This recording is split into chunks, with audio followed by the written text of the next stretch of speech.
akan kita mulai. Sebelumnya saya hitung mundur. 3, 2, 1. Ya. Assalamualaikum warahmatullahi wabarakatuh.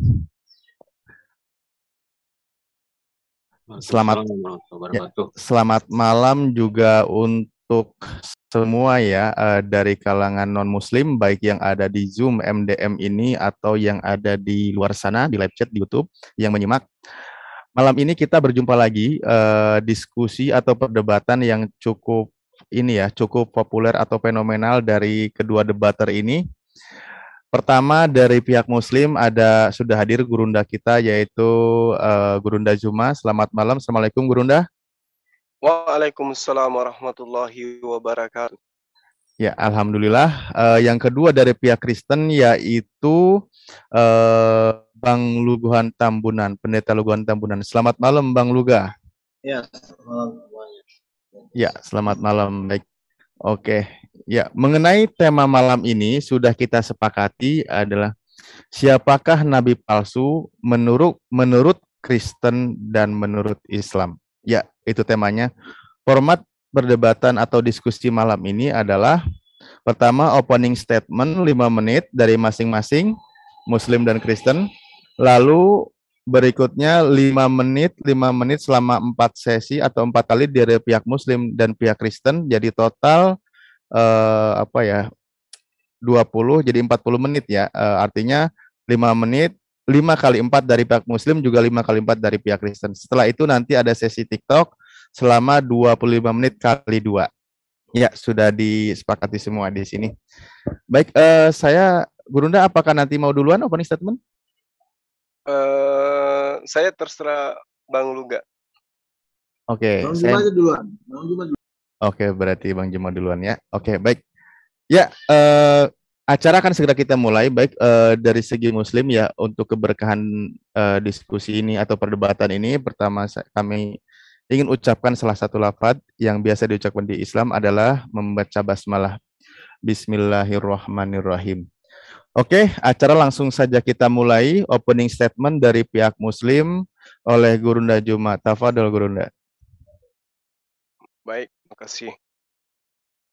Bismillahirrahmanirrahim. Assalamualaikum warahmatullahi wabarakatuh. Waalaikumsalam warahmatullahi wabarakatuh. Alhamdulillah, puji syukur kita panjatkan kehadirat Allah Subhanahu wa taala. Berkat rahmat hidayah dan juga taufiknya sehingga kita bisa berkumpul dan juga menyimak apa yang kemudian menjadi tema kita pada malam hari ini ya, yaitu terkait dengan nabi palsu menurut ajaran agama Islam dan juga menurut Kristen, di mana hal ini diwakili oleh saudara Luga. Saya awali dengan sebuah ayat di dalam kitab suci Al-Qur'anul Karim. Bismillahirrahmanirrahim. Yunazzilul malaikata birruh min amri ala may yasha min ibadi an anziru annahu la ilaha illa ana fattaqun. Jadi di sini ayat ini dengan jelas diterangkan bahwa Allah Subhanahu wa taala menurunkan para malaikat membawa wahyu dengan perintah. Nah, jadi malaikat ini diperintah oleh Allah untuk menuju kepada siapa saja yang Allah kehendaki di antara hamba-hambanya. Lalu kemudian perintah Allah yang sampai kepada utusan ini kemudian mengatakan, peringatkanlah hamba-hambaku bahwa tidak ada Tuhan selain aku, maka hendaklah kamu bertakwa kepada aku. Jadi dalam kehidupan kita sebagai umat Islam, ya, memang dipahami bahwa di atas muka bumi ini ada utusan-utusan Tuhan yang kemudian diberi kewenangan untuk menyampaikan firman Tuhan. Dan itulah yang kemudian disebut dengan sebutan Nabi. Ya. Nah, namun kita pahami bahwa selain daripada Nabi yang mengajak menyembah kepada Allah, juga ada oknum di balik kenabian ini yang juga menyetarakan dirinya dengan utusan yang acap kali menyesatkan manusia. Jadi dia juga mengajar, mengatasnamakan Tuhan, mengatasnamakan utusan Tuhan, sehingga dia ini akan mengajak orang-orang itu untuk berpaling kepada ajaran Tuhan. Nah, baginda Rasul Muhammad sallallahu alaihi wasallam itu diterangkan di dalam Al-Qur'anul Karim. Wa iz ahazallahu mitsaqan nabiyyin lama atatukum min kitab wa hikmah thumma ja'akum rasul musaddiqan lima ma'akum latu'minunna bihi wa latansurunnah. Jadi di era praeksistensi para nabi, Allah itu mengambil kemudian perjanjian yang sangat agung, di mana Allah mengumpulkan seluruh nabi-nabi yang kelak akan diutus. Lalu kemudian ketika Allah mengambil perjanjian, ya Allah menerangkan, manakala aku memberikan kitab dan hikmah kepadamu, lalu datang kepada kamu seorang rasul yang membenarkan apa yang ada pada diri kalian, niscaya kamu akan sungguh-sungguh beriman kepadanya dan menolongnya. Kemudian Allah berfirman, apakah kalian para nabi setuju, ya, dan menerima perjanjian denganku atas yang demikian itu? Para nabi ini di masa eksistensi mereka menjawab kemudian dengan kata kami setuju. Allah berfirman, kalau begitu bersaksilah kamu wahai para nabi, dan aku bersaksi bersama dengan kamu. Nah, siapa yang kemudian dikatakan rasul di sini? Ternyata Nabiullah Muhammad Rasulullah, beliaulah yang kemudian diceritakan di dalam Al-Quran surah Ali Imran ayat 81, bahwa di masa praeksistensi para nabi sudah mengakui bahwa beliau adalah khatan nabiyyin. Jadi Rasul Muhammad SAW tidak akan mungkin kemudian bisa dikategorikan sebagai nabi palsu, tetapi nabi palsu kemudian itu adalah dia yang mengajarkan di luar daripada kaidah-kaidah yang menjadi pewahyuan secara garis besar dari para nabi sejak manusia itu diutus ke atas muka bumi diiringi oleh beberapa nabi dan rasul. Ada di antaranya yang kemudian mengajarkan sesuatu yang tidak berasal dari Tuhan, yang juga disembunyikan identitasnya, yang tadinya adalah benar-benar yang seharusnya disebut dengan sebutan nabi, tapi demi untuk menyembunyikan dia, maka dia dipanggil dengan sebutan rasul. Demikian. Baik, alhamdulillahirobbilalamin. Opening statement sudah disuguhkan oleh Gurunda kita Ustadz Juma. Dengan begitu indahnya adalah Nabi Muhammad tidak bisa dibuktikan sebagai nabi palsu. Selanjutnya opening statement dari pihak Kristen yang diwakili oleh Pendeta Luguhan Tambunan. Silakan, Pendeta. Oke, selamat malam semuanya. Saya akan memberikan penjelasan tentang asli atau nabi palsu. Sebenarnya kita tidak tahu nabi itu asli atau tidak sebelum ada orang sanggup bangkit dari antara orang mati. Kenapa? Kata Musa, sekalipun dia membelah laut, kita tidak tahu dia pergi kemana. Kita tidak tahu. Ingat bahwa Injil itu sampai ke Indonesia, karena sudah ada Taurat sampai ke Indonesia atau kitab para nabi sampai ke Indonesia, itu karena sudah ada melakukan sebuah kerjanya, baru itu boleh pas, baru nabi itu bisa dilaunching, diperkenalkan kepada bangsa-bangsa. Tapi kalau seandainya Yesus tidak bangkit dari antara orang mati, pada bangsa-bangsa, karena cuma tertawaan. Ya dong.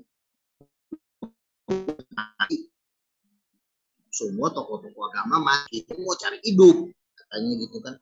Lu Tuhan tiap Tuhan, tapi lu sih mati, katanya gitu kan. Makanya nabi palsu itu kita sudah tidak tahu sampai pada ada satu orang yang Rasul Paulus mengatakan, sesungguhnya sia-sialah pemerintahan kami jikalau Kristus tidak dibangkitkan. Kita cuma nabi itu, apakah nabi itu berharap pada satu pribadi yang bisa bangkit dari antara mati? Karena kalau dia hanya berharap kepada Tuhan, ya jatuhnya seperti Musa. Menyerahkan diri, Tuhan sih udah laut, tapi kan kita mana karena apa? Musa juga mati. Musa kemana? Ada satupun yang memberikan kepastian. Makanya yang namanya jabatan nabi itu sebenarnya bisa dikatakan nabi pada waktu Yesus datang, mereka bisa nabi. Orang-orang yang percaya di dalam perjanjian lama juga nabi berdasarkan ada nubuatan kalau nanti akan ada Mesias yang akan bangkit dari orang mati. Jadi mereka beriman. Memastikan siapa nabi palsu apa enggak itu tergantung apakah nabi itu percaya kepada Yesus bangkit dari orang mati. Dan ternyata satu-satunya nabi yang tidak percaya orang mati adalah nabi saudara Yesus. Percaya Yesus bangkit dari orang mati. Kepercayaan kepada Yesus bangkit dari orang mati itu sangat penting karena kalau kita percaya kepada Tuhan, Tuhan itu tidak bisa dilihat, tidak bisa dijangkau. Nabi-nabi pun ketemu Tuhan juga sebenarnya dalam mimpi, bukan dalam hal yang nyata. Jadi kalau dikatakan siapakah nabi palsu, ya siapa nabi pun yang tidak percaya kebangkitan Yesus,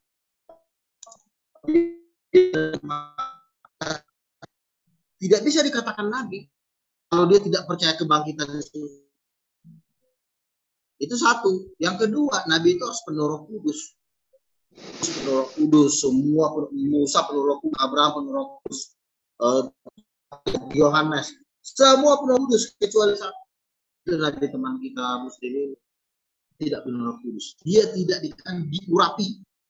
Dia kuat dengan diurapi beda. Kalau dia kuat, kalau cukup kuat itu artinya tidak cuma mendukung. Gitu. Jadi kalau misalnya kita bertanya siapa nabi palsu, ya kita tidak bisa memastikan hanya Yesus Kristus yang bangkit dari antara orang mati itulah yang bisa memastikan. Dari mana kita tahu? Dia percaya nggak Yesus mati dan bangkit? Kalau dia tidak percaya berarti udah ketahuan bahwa dia bukan nabi. Terus yang ketiga, nabi itu harus bermujizat. Kenapa? Nabi nggak menjual mujizat nabi sebelumnya. Oh, semua nabi kan beda-beda tuh. Ada yang bikin mujizat, kalau mujizat yang bisa. Kalau saya nggak punya mujizat pun, saya tetap nabi. Nggak bisa seperti itu. Nanti kalau gimana? Kalau 100 orang ngaku nabi, mereka juga nggak bikin mujizat. Mereka mengatakan hal yang sama. Oh enggak, itu kan nabi sebelumnya juga nanti itu kan memang tugas beda. Nabi sebelumnya bikin mujizat, nabi yang kami ini nggak bisa bikin mujizat gitu loh. Itu memang beda. Nggak bisa seperti itu. Karena kenapa? Karena Muhammad percaya kebangkitan Yesus. Muhammad tidak beriman. Waktu sudah habis. Ya, begini Bang Luga, saya suka open cam tapi sepertinya terkendala ya ke suara. Jadi suaranya jadi ngerobot, sayang sekali. Ya, mungkin dipertahankan. Sebenarnya terserah sih mau mempertahankan dari open cam-nya atau suaranya nanti. Baik, itu aja. Ya, oke, sudah selesai opening statement dari Bang Luga ya, atau Pendeta Luga. Selanjutnya giliran Gurunda Juma untuk menanggapi selama 5 menit. Tafadhol Gurunda. Iya. Jadi masing-masing kita akan memiliki argumen ya, di mana kita semuanya, maksud saya dengan Bang Luga itu tentu tidak menginginkan bahwa apa yang kita jadikan sebagai sandaran dalam beriman itu adalah jatuhnya kepada nabi palsu. Nah, saya kasih satu data di dalam Al-Qur'anul Karim. Bismillahirrahmanirrahim. Maka Muhammadun aba ahadim mir rijalikum walakin Rasulullah wa khataman nabiyyin wa kana Allahu bikulli syai'in alima. Jadi dikatakan di sini Rasulullah Muhammad itu bukanlah bapak dari seorang di antara kamu, tetapi dia adalah utusan Allah dan penutup para nabi. Dan Allah Maha mengetahui segala sesuatu. Jadi seirama dengan data yang saya bawa tadi terkait dengan apa yang diterangkan dalam surah Ali Imran ayat 81 bahwa praeksistensi baginda Rasulullah Muhammad SAW, para nabi bersaksi di hadapan Allah bahwa sungguh Muhammad SAW itu adalah seorang utusan Allah yang kemudian disebut Rasul sebagai penutup para nabi. Nah, sekarang Al-Quran menceritakan beliau adalah nabi. Kemudian, untuk supaya kita netral, kita ngambil data di dalam kitabnya Bani Israel untuk menjadi acuan. Kalau umat Islam jelas mengakui baginda Rasul Muhammad SAW adalah seorang nabi, begitu juga saudara Kristen, dalam hal ini Bang Luga, tentu mengakui Yesus atau nabi yang ada di dalam keimanan Kristen itu adalah seorang nabi. Termasuk Bang Luga ini juga santer dikenal sebagai nabinya orang Kristen.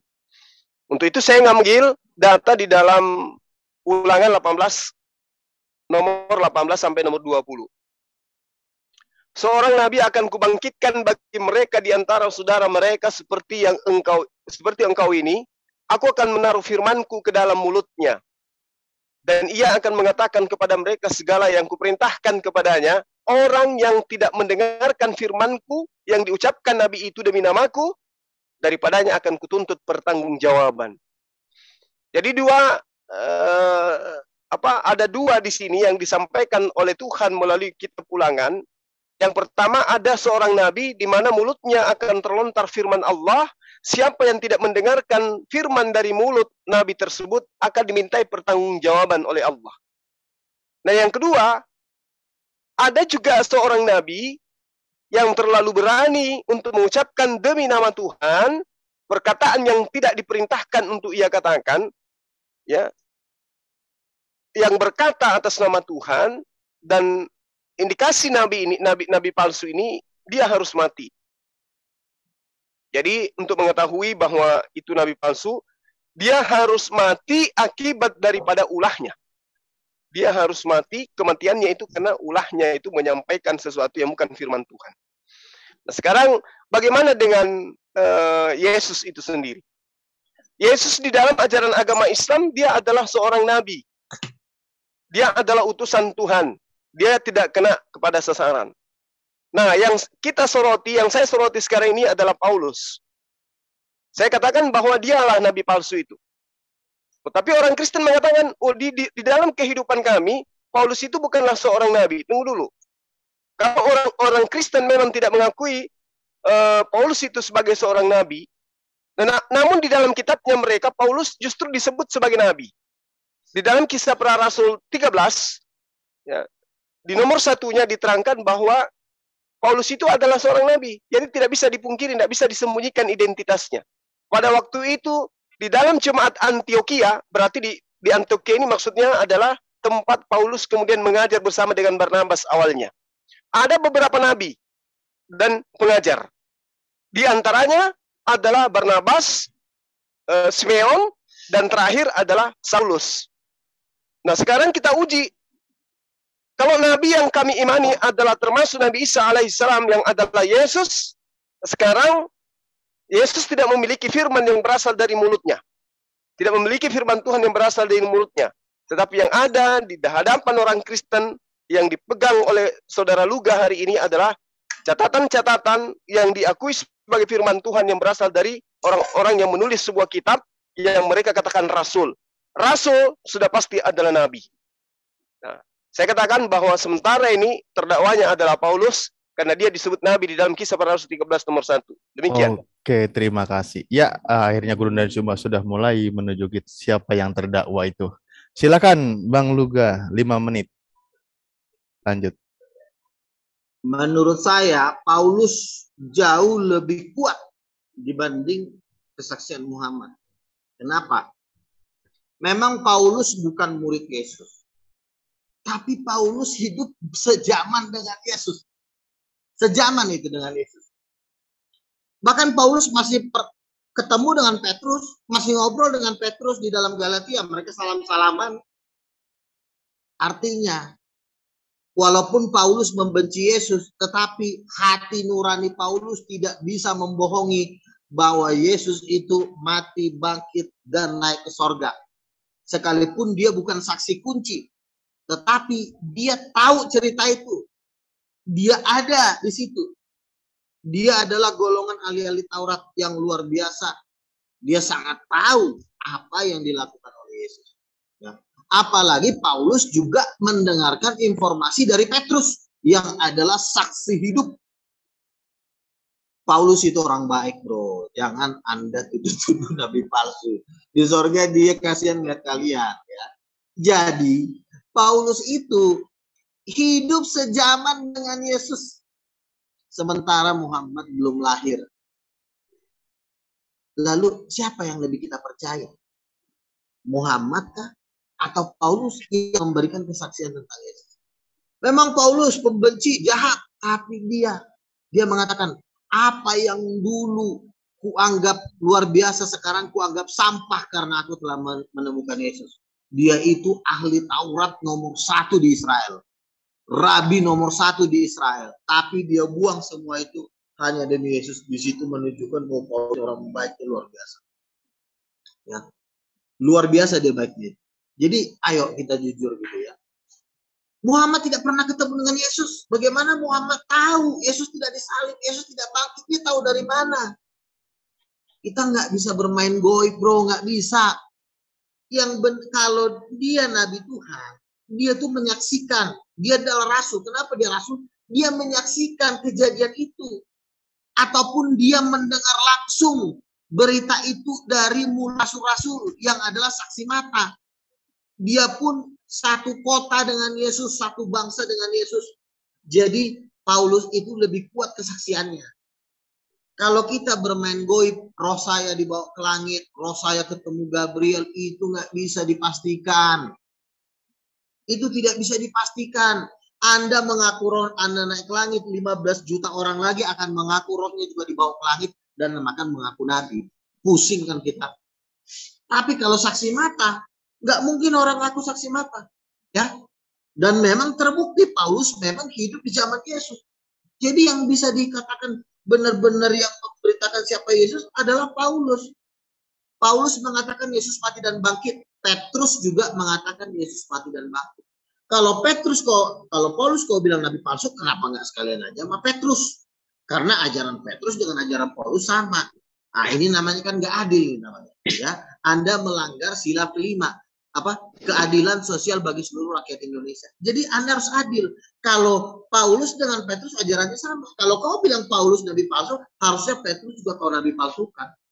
Kau tidak bisa menabi palsukan Petrus karena Petrus di dalam Matius 19 sudah mendapat tahta di dalam kerajaan surga. Yesus berkata kepada Petrus dan 12 muridnya, engkau akan minum semeja dengan aku dalam kerajaan Bapakku. Ngeri enggak? Ya.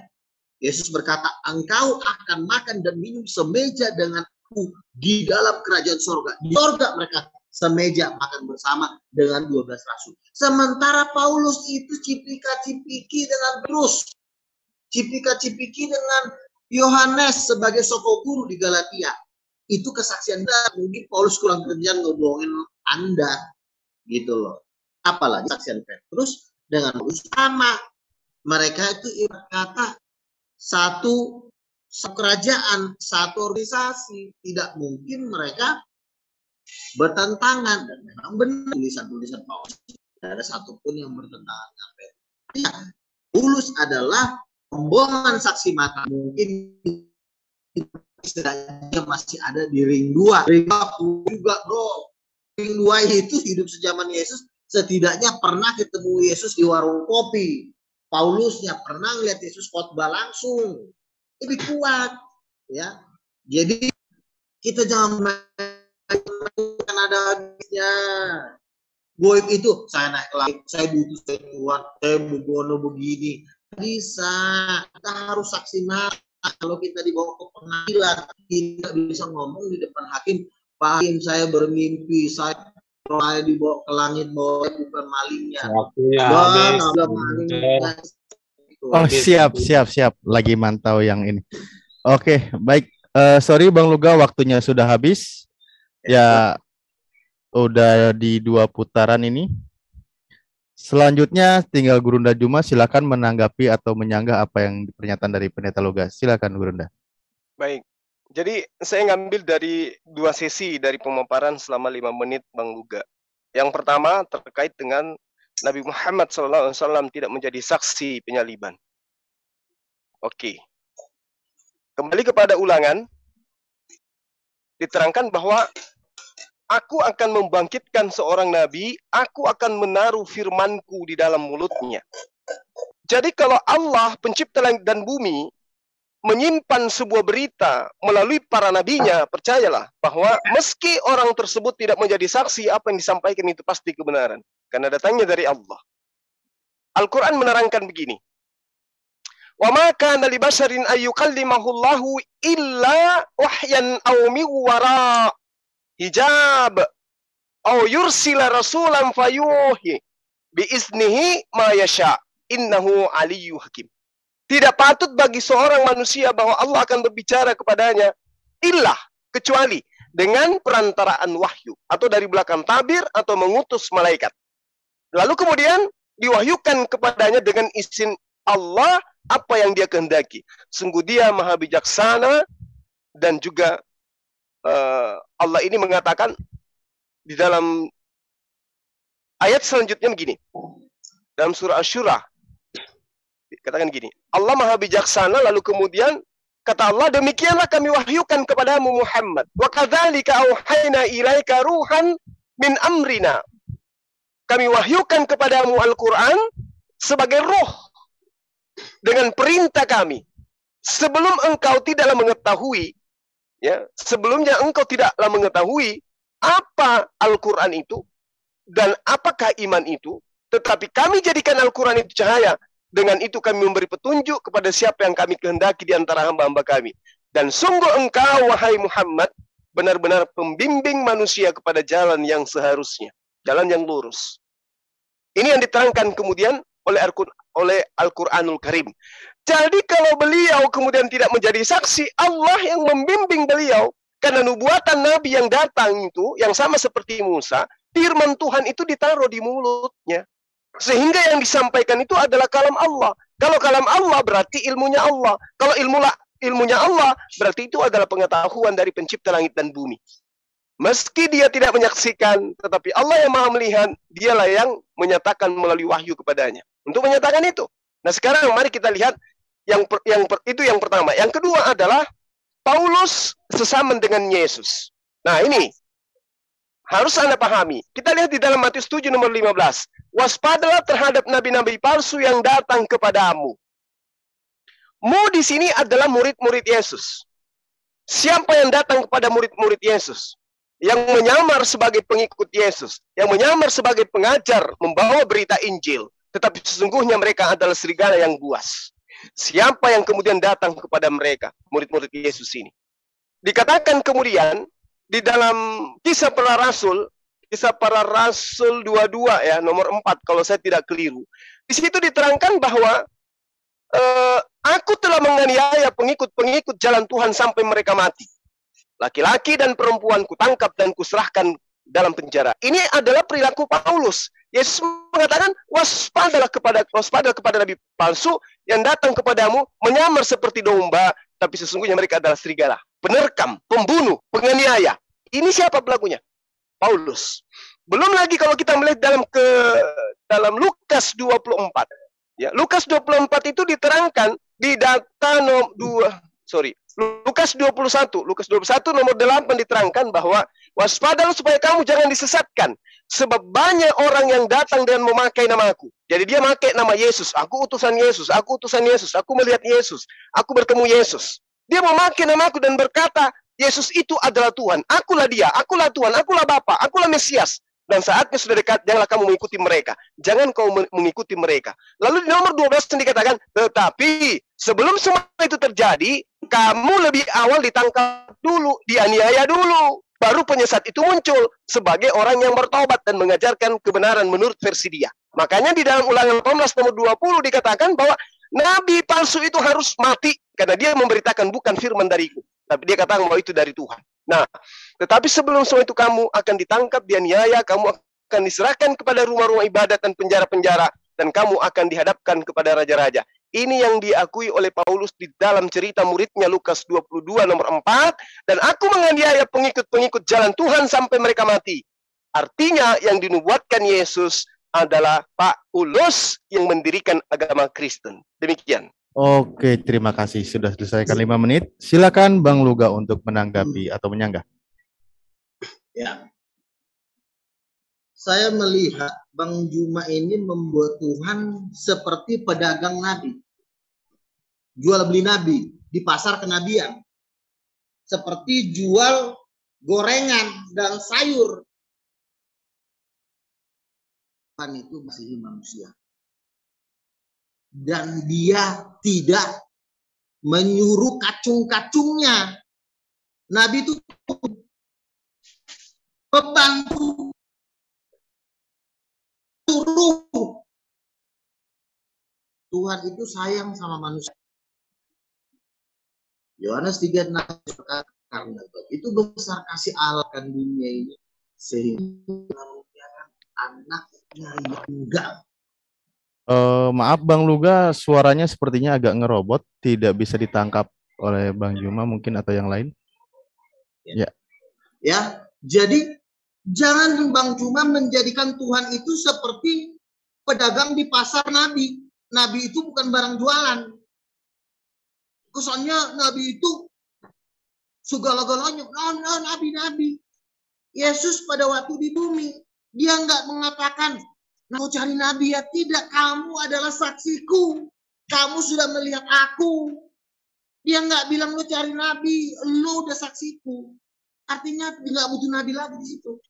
Makanya jangan buat nabi seperti barang jualan. Karena Tuhan ingin mati buat umatnya, bukan mengutus kacung-kacungnya. Ada masa Tuhan mengutus kacung, yaitu di zaman para nabi. Sekarang Tuhan mengungkapkan kasihnya dengan mati di kayu salib. Bukannya sibuk berjualan nabi di pasar umat manusia. Jangan kau buat Tuhan itu pedagang. Tuhan itu bukan pedagang nabi. Tuhan memang mengutus nabi, tapi itu bukan itu tujuannya. Tujuannya adalah mengutus anaknya yang tunggal. Yaitu adalah dirinya sendiri, firman-Nya yang telah menjadi manusia. Kesannya nabi ini jadi jualan. Nabi dikit-dikit, nabi. Tuhan itu jauh lebih mahal daripada nabi, makanya dia turun dan mati di kayu salib. Ini kayaknya sibuk banget sama nabi. Yesus bilang, kamu adalah saksiku, bukan kau cari nabi ya.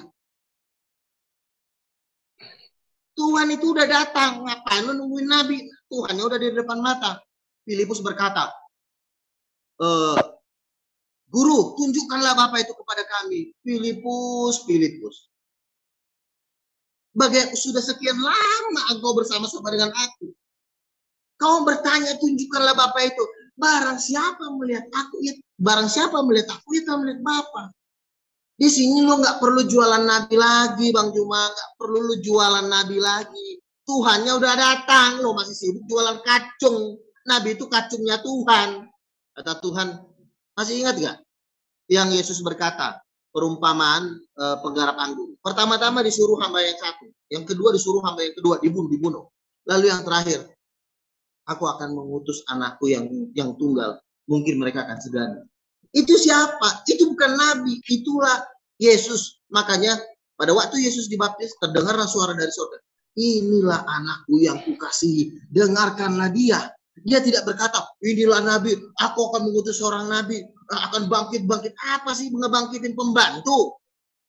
Membangkitkan seorang nabi itu sama juga dengan membangkitin pembantu. Mau sampai kapan lo sebenarnya lo mau ketemu Tuhan apa mau ketemu nabi sih sebenarnya? Gua ketemu nabi mulu, bosan gua. Gua pengen ketemu Tuhan sekarang, bukan nanti. Ini nabi terus, nabi, apaan sih nabi? Jadi kayak, makanya gue bilang Tuhan itu bukan pedagang nabi. Emang Tuhan apa? Saudagar nabi. Woi ada nabi nih. Tuhan itu nggak sejahat itu, cuma Tuhan itu bukan ngutus nabi, tapi dia mau datang. Makanya ditunggu, makanya bangsa Israel nunggu Mesias. Mesias itu Tuhan. Tuhan tuh udah habis kesabaran loh. Kok di bumi ini tiap hari jualan nabi. Gue udah datang, tapi nabi yang dicari sebenarnya mau nyembah Tuhan, mau nyembah nabi sih. Nabi itu kacung, jangan dicari-cari. Carilah Tuhan. yang udah mati di kayu salib menebus dosa lu. Lu sadar. Karena begitu besar kasih Allah akan dunia ini, sehingga dia mengutus Nabi terakhir? Enggak, bukan. Sehingga dia mengaruniakan anak yang tunggal. Oke, Apa waktunya artinya? sudah Itulah habis firman Allah. 5 menit. Oke, silakan langsung ditanggapi Guru Dajuma ya. Ini putaran keempat. Iya. Yap. Jadi begini Bang Luga. Ini kita sedang membahas tentang nabi palsu. Kitab Anda menguraikan dan juga Al-Quran menyatakan bahwa sosok nabi yang datang terakhir kali diutus kepada Bani Israel itu adalah manusia yang dilahirkan dari perawan tanpa ayah. Nah, Al-Quran menyebut dia adalah nabi. Kitab Anda juga menyebut dia adalah nabi. Matius 13 nomor 57, Markus 6 nomor 4, Yohanes 4 nomor 44, dan juga Lukas 24 19 dikatakan bahwa Yesus itu adalah nabi. Bahkan orang-orang yang hidup sesamanya pun di dalam Matius 21 nomor 11 mengatakan Yesus itulah adalah nabi. Final itu, final. Nah, sebagai nabi dia tidak pernah mengajarkan manusia untuk menyembah dirinya. Sebagai nabi dia tidak pernah mengajarkan untuk supaya Bani Israel menganggap Tuhannya itu ada 3. Sebagai nabi dia tidak pernah mengangkat Paulus, Lukas, Markus, dan in the gang sebagai utusan-utusan. Sebagai penulis-penulis surat-surat dan sebagainya. Sebagai nabi loh. Nah, dari mana kemudian orang-orang ini, Lukas, Markus, Matius, Yohanes, dan semuanya, menuliskan sebuah catatan yang begitu tebal? Dari hasil penyelidikan. Lalu kemudian ada di antaranya yang mengklaim dirinya menuliskan berdasarkan karena dirinya sudah dipilih dari sejak rahim dan dirinya penuh dengan Roh Kudus. Inilah yang kita bahas sekarang. Inilah yang yang ingin kita uraikan sekarang. Nah, kalau dikatakan oleh Yesus di dalam 1 Yohanes 2 dikatakan bahwa nabi palsu itu jelas berasal dari Yesus itu sendiri, ini tidak bisa kita pungkiri, Bang. Ya, ini tidak bisa kita pungkiri. Makanya di dalam catatan Yohanes 1 Yohanes 4 nomor 1, saudara-saudaraku yang kekasih, janganlah percaya akan setiap roh, tetapi ujilah roh-roh itu. Apakah mereka berasal dari Allah? Sebab banyak nabi-nabi palsu yang telah muncul dan pergi ke seluruh dunia. Nah, roh ini harus diuji. Karena banyak nabi palsu yang mengaku menuliskan sesuatu berasal dari Roh Kudus. Contoh, Kisah Para Rasul yang ditulis oleh Lukas, asisten Paulus. Dia sedang menuliskan tentang gurunya, yaitu Paulus. Tetapi Saulus juga disebut Paulus yang penuh dengan Roh Kudus. Apakah roh yang ada pada Paulus ini sudah pernah diuji? Apakah dia Roh Kudus atau bukan? Ini yang perlu dipahami. Kenapa? Karena Yesus di dalam Yohanes 8 nomor 44 mengatakan, waspadalah. Dikatakan di Yohanes 8 nomor 44, iblislah yang menjadi bapakmu, dan kamu ingin melakukan keinginan-keinginan bapakmu. Ia adalah pembunuh manusia sejak semula dan tidak hidup dalam kebenaran. Lalu dikatakan, kalau dia berkata, dia pasti dusta, karena dia adalah bapa segala dusta. Nah, kita uji Paulus ini, apakah betul yang ada pada dirinya itu adalah Roh Kudus? Karena menurut pesan Yesus dalam 1 Yohanes yang saya katakan tadi itu, bahwa nabi-nabi palsu itu harus diuji. Roh Kudus itu harus diuji. Kenapa? Karena mereka, roh palsu ini, ya roh jahat ini, akan memasuki, apa istilahnya itu? Merasuki orang, di mana orang itu akan mengaku sebagai utusan Tuhan, sebagai rasul, mengajarkan kemudian ajaran-ajaran yang tidak diperintahkan oleh Tuhan. Apa indikasinya? Coba kita lihat dalam Yohanes 2 nomor 4. Barang siapa berkata, aku mengenal dia, tetapi ia tidak menuruti perintahnya, ia adalah seorang pendusta dan di dalamnya tidak ada kebenaran. Paulus mengaku kenal dengan Yesus. Adakah perintah dari Yesus yang dilakukan oleh Paulus? Tidak. Oleh karena itu dia kena, dia adalah pendusta. Nah, karena dalam Kisah Para Rasul 13 nomor 1 disebut dia sebagai nabi, maka dia jatuh kepada nabi-nabi palsu yang diterangkan oleh Yohanes dalam 1 Yohanes 4 nomor 1. Dia adalah nabi palsu yang mengatakan dia mengenal Yesus, tapi sama sekali tidak ada perintah Yesus yang dia lakukan. Dia menuliskan sesuai dengan apa yang dia mau sebagai orang yang ingin bermegah. Ini perlu Ini perlu untuk kita kaji lebih dalam. Kenapa? Karena karena Yesus menerangkan di dalam 1 Yohanes 2, nomor 18, nomor 19, bahwa Antikristus itu memang betul-betul berasal dari kalangan Yesus itu sendiri. Memang penyesat itu, Antikristus itu berasal dari kita, tapi bukan sungguh-sungguh dari kita. Itu yang diterangkan oleh Yesus. Anak-anakku, waktu ini adalah waktu terakhir. Seperti yang kamu dengar, seorang antikristus akan datang. Sekarang sudah bangkit. Memang berasal dari antara kita. Tetapi mereka tidak sungguh-sungguh dari kita. Berasal dari kita. Jadi Rasul Muhammad SAW memang bukan jadi saksi. Karena bukan berasal dari Muhammad. Dari Muhammad SAW itu bukan berasal dari mereka. Antikristus itu berasal dari tengah ajaran Yesus. Silakan. Ya, waktunya sudah habis. Sudah yang kelima Guru Najuma. Silakan Bang Luga ya. Yang kelima terakhir 5 menit. Silakan.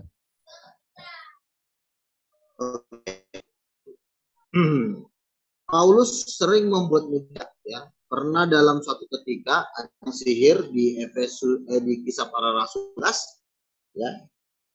Sihir menyebar Yesus, dia seorang tukang sihir dan nabi palsu. Lalu Paulus mengatakan begini. Hai anak iblis, engkau penuh dengan kejahatan, engkau musuh kebenaran.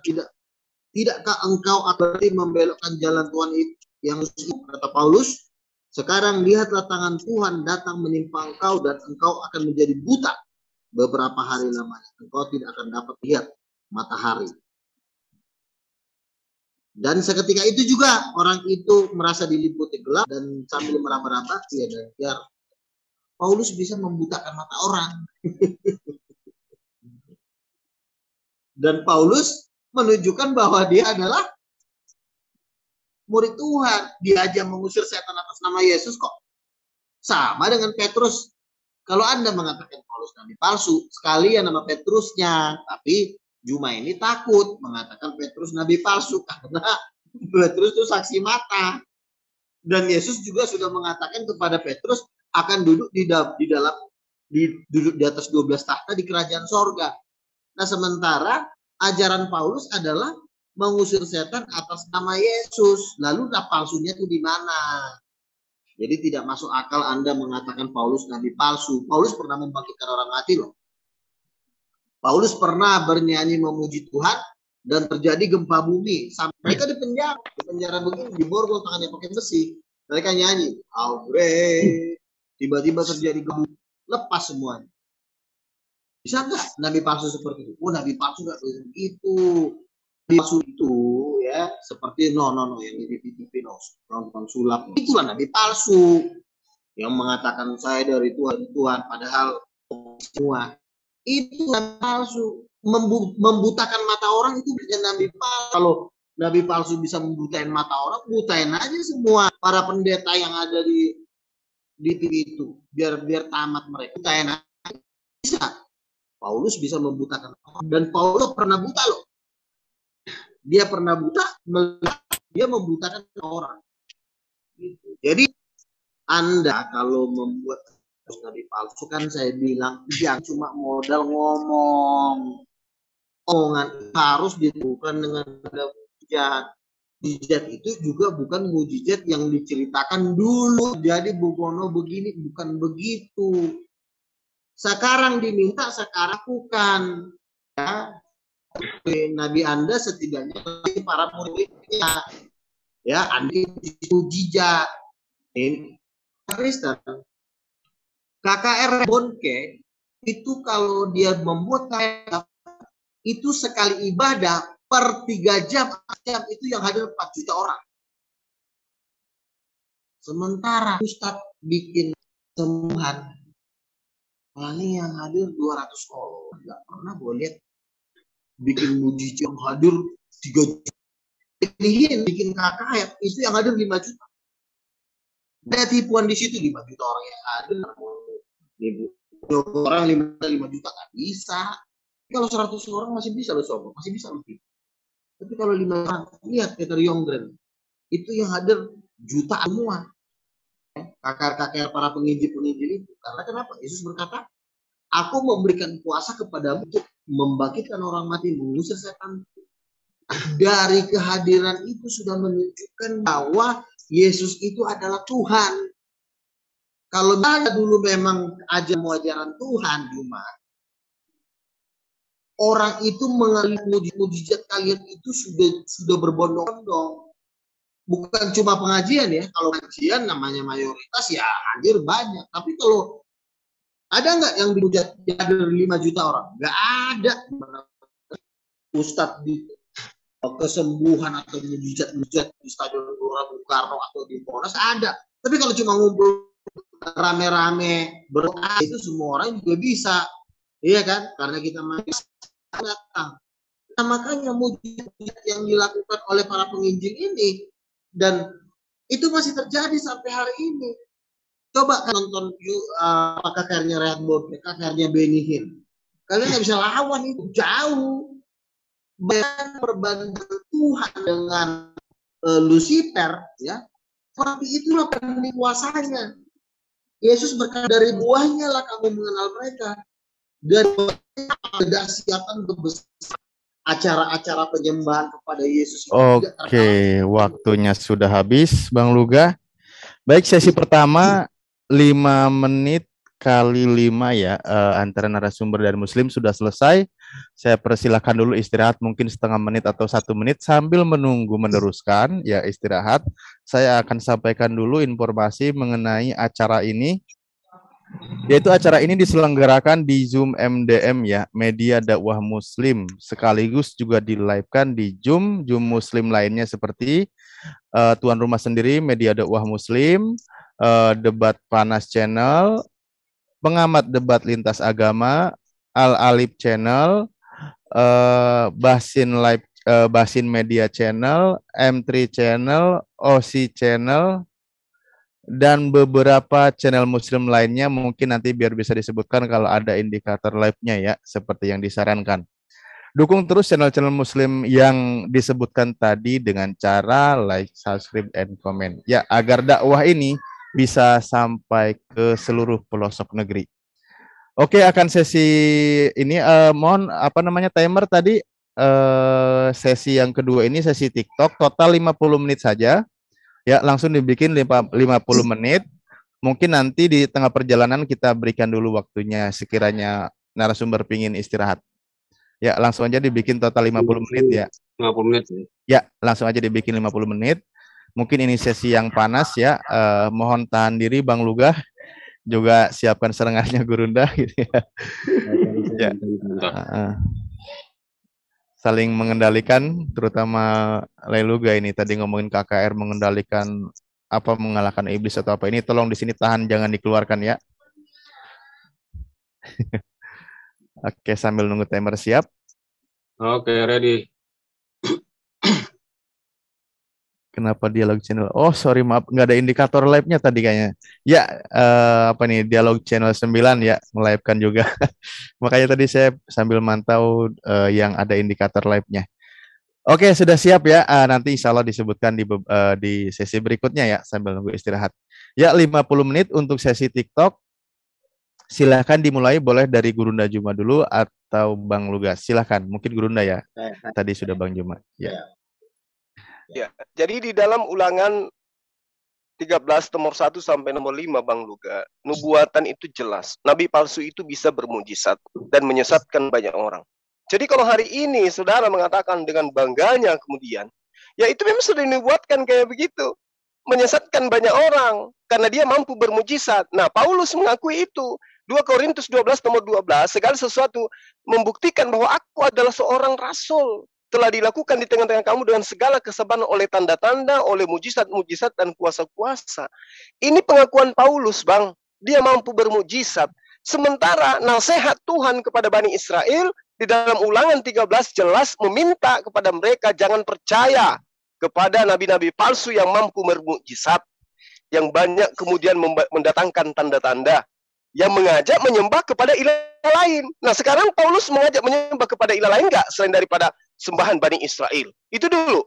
Apakah sembahan Bani Israel itu adalah Yesus? Coba Anda jawab, silakan. Yesus kan berkata, dan buah kamu mengenal mereka. Bandingkan dengan orang yang di kantongnya ada, lalu dibandingkan dengan orang yang kantongnya cuma 2.000 perak atau cuma 100. Tapi yang cuma duitnya 100, dari mana kita tahu perbedaan? Mereka sama-sama ngaku punya duit 7 triliun. Dari mana? Kita tahu dari pergerakannya. Pergerakan Kristen dengan Muslim, semua sama-sama aku nyembah Tuhan, tapi pergerakannya sangat kontras 100 lagi dan ini. Karena saya bilang satu aku punya 7 triliun, memang dia duitnya triliun, yang satu juga nggak triliun, tapi duitnya nggak ada, cuma dari cara ngomongnya, dari tatapannya, orang itu tatapannya itu yang dari orang yang ngaku duit tapi bohong itu. Dari KKR itu kita tahu. Saya kalau nonton KKR-nya Bonke itu ujung manusia itu nggak kelihatan. Itu orang mati dibangkitkan, orang lumpuh berjalan melihat. Lalu saya bandingkan dengan KKR-nya umat Muslim. Ya kemarin aja lawan pesulap merah ribut. Itu aja kalian masih ribut, gimana mau nantang Bonke ada 5 juta orang itu ratusan loh orang mati di bangkit. Nah, sebenarnya tidak ada bandingannya. Tidak ada. Bayangin Tuhan mau diperhadapkan palsu ini kan pasti Lucifer dong yang ditangkap. Lalu mau diaduk sebenarnya nggak ada perlawanan, total nggak ada perlawanan. Cuma menang digagak-gagak.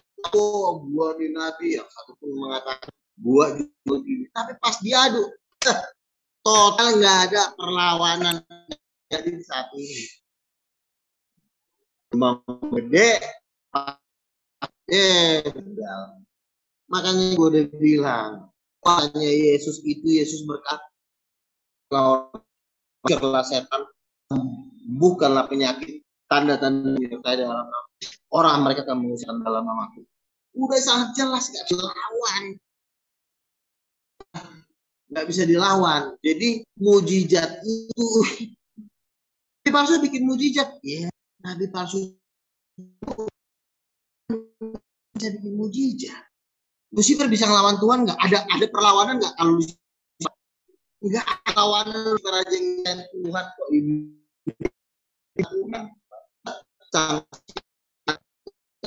Dan saya juga melihat di lapangan terbuka nggak ada perlawanan.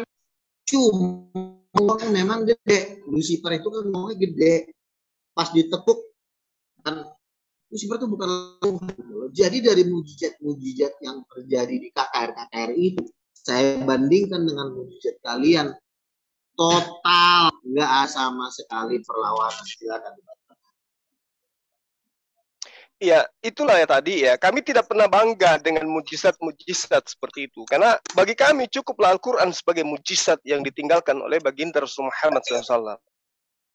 Yang perlu saya sampaikan kepada Bang Luga, di dalam kitabnya Yahudi, apabila di tengah-tengahmu muncul seorang nabi atau seorang pemimpi yang ia memberitahukan kepadamu satu tanda atau mujizat, dan apabila tanda atau mujizat yang dikatakannya kepadamu itu terjadi sekalipun, dan ia memujuk, mari kita mengikuti sembahan lain yang tidak kau kenal, dan mari kita berbakti kepadanya. Kata Tuhannya Bani Israel, janganlah engkau mendengarkan perkataan Nabi atau mendengarkan perkataan pemimpi itu. Sebab Tuhan Allahmu mencoba kamu untuk tidak mengetahui apakah kamu sungguh-sungguh mengasihi Tuhan Allahmu dengan segenap hatimu dan segenap jiwamu. Ini yang perlu saudara pahami, bahwa nabi palsu atau pemimpi ya yang menghayal itu, yang suka menulis kemana-mana itu dikatakan mujizatnya bisa jadi, mujizatnya bisa terkabulkan, mujizatnya bisa membanggakan orang-orang pengikutnya. Tapi apa yang kemudian terjadi? Inilah yang membuktikan ketika yang dia sampaikan itu bukan firman Tuhan. Makanya saya minta kepada Bang Luga, apakah ada gitu loh, bahwa orang-orang Yahudi mengenal Yesus itu sebagai Tuhan mereka? Ini sederhana loh. Nabi palsu itu mengajarkan untuk menyembah kepada selain Tuhannya orang Yahudi. Nah sekarang apakah Adam, apakah Abraham, apakah Daud, Yakub dan juga Yesus itu sendiri menyembah kepada Yesus. Ini dulu poin sederhananya untuk membuktikan nabi palsu ini. Kenapa? Karena di dalam Roma 14 nomor 9, Pauluslah yang mengajarkan bahwa Yesus itu mati dan bangkit untuk menjadi Tuhan. Jadi Yesus dianggapnya Tuhan. Yesus dianggapnya sebagai oknum Tuhan yang datang menebus dosa manusia dengan cara menebus semua hukum-hukum kutukan yang ada dalam kitab Taurat.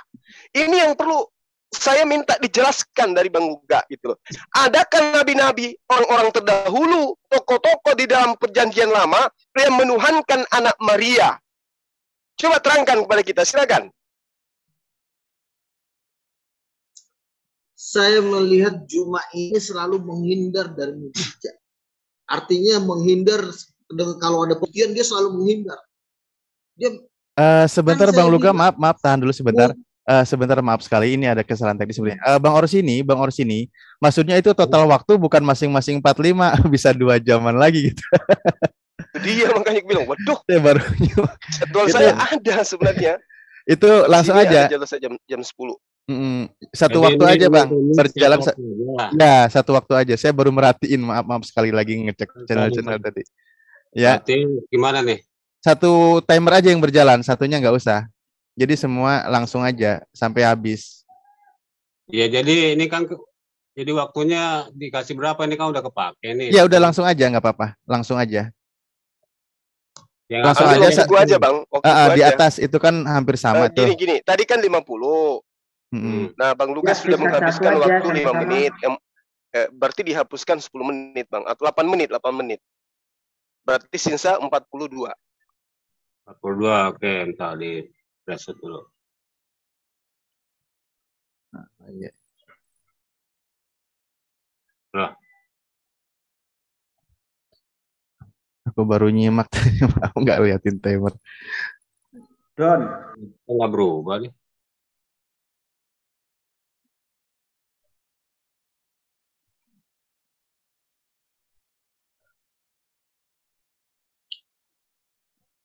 Nah, satu aja, sisa 42 ya.